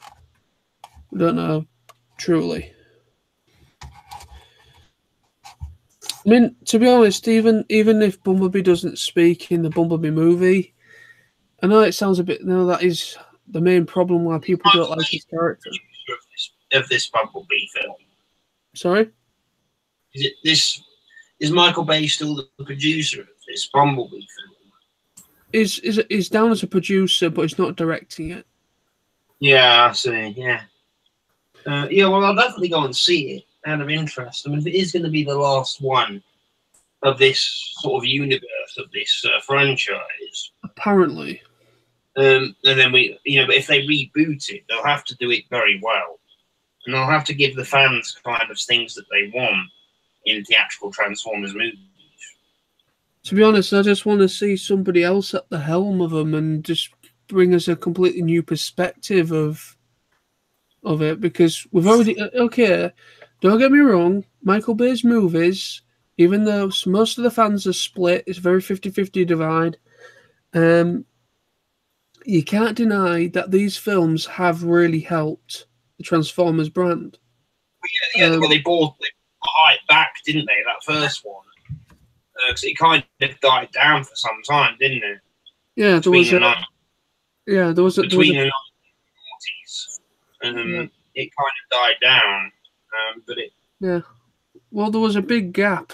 Basically, obviously, you had G1, obviously, and then you had then once you come into the 90s, you had Beast Wars and everything and all that stuff in the 90s, and then you went to RRD, the original RRD series, and then from there was a big gap until around about 2003, 2004, when they released the Armada and Energon and Cybertron. Is Armada from Japan originally, because it's an anime, or is it an American-made anime?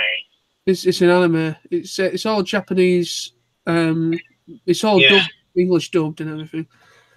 I know America do make some of their own animes from scratch. I heard some people talking about it. Digicom. Yeah, there is some like Avatar: The Last Airbender is essentially an American-styled anime. An anime-style thing, but it's all American. American animators and things, but it is. I think it's coloured in Malaysia or somewhere like that. That I think it's either South Korea or Malaysia that actually do the colouring. It's all American. It's a similar thing to what I've heard about Power Rangers. Now, when Saban or Disney want to create something completely original for Power Rangers, what they'll do is they'll get the Super Sentai producers to often produce it for them, to design it for them. Yeah. So it looks just to make it look relevant. True. So if you remember back in Lightspeed Rescue, the season in 2000, that the Titanium Ranger in that series didn't have any Sentai counterpart. There was no 6 Ranger in Go-Go 5. So what they did was they got the Japanese producers to design the 6 Ranger outfit. Oh, cool. Well, yeah, I mean that's true. I mean, there's a lot of what you could say like Frankensteining going on with Power Rangers, because they take elements of different shows. Like Mighty Morphin Power Rangers was a mixture of like about 2 or 3 shows. Saved by the Bell. A lot of people said it's kind of Saved by the Bell meets sort of Godzilla kind of thing. Yeah, it pretty much was. I mean, I used to watch Saved by the Bell as well. Bloody hell. I remember briefly there was a UK version also made. Alright. Well, I know they made Saved by the Bell, which was when there was all kids at school or high school or whatever. And then they made like a follow-up of all the same characters again, but they made a follow-up when they were actually a bit older, like pretty much nearly finishing school or college or at college or something. But yeah, I like Saved by the Bell. It was one of my guilty pleasures when I was a kid. Mm. I also used to watch Sister as well. And the only live action show I really, really hated was the live action Sabrina the Teenage Witch. I couldn't watch that. I like that. I like that show.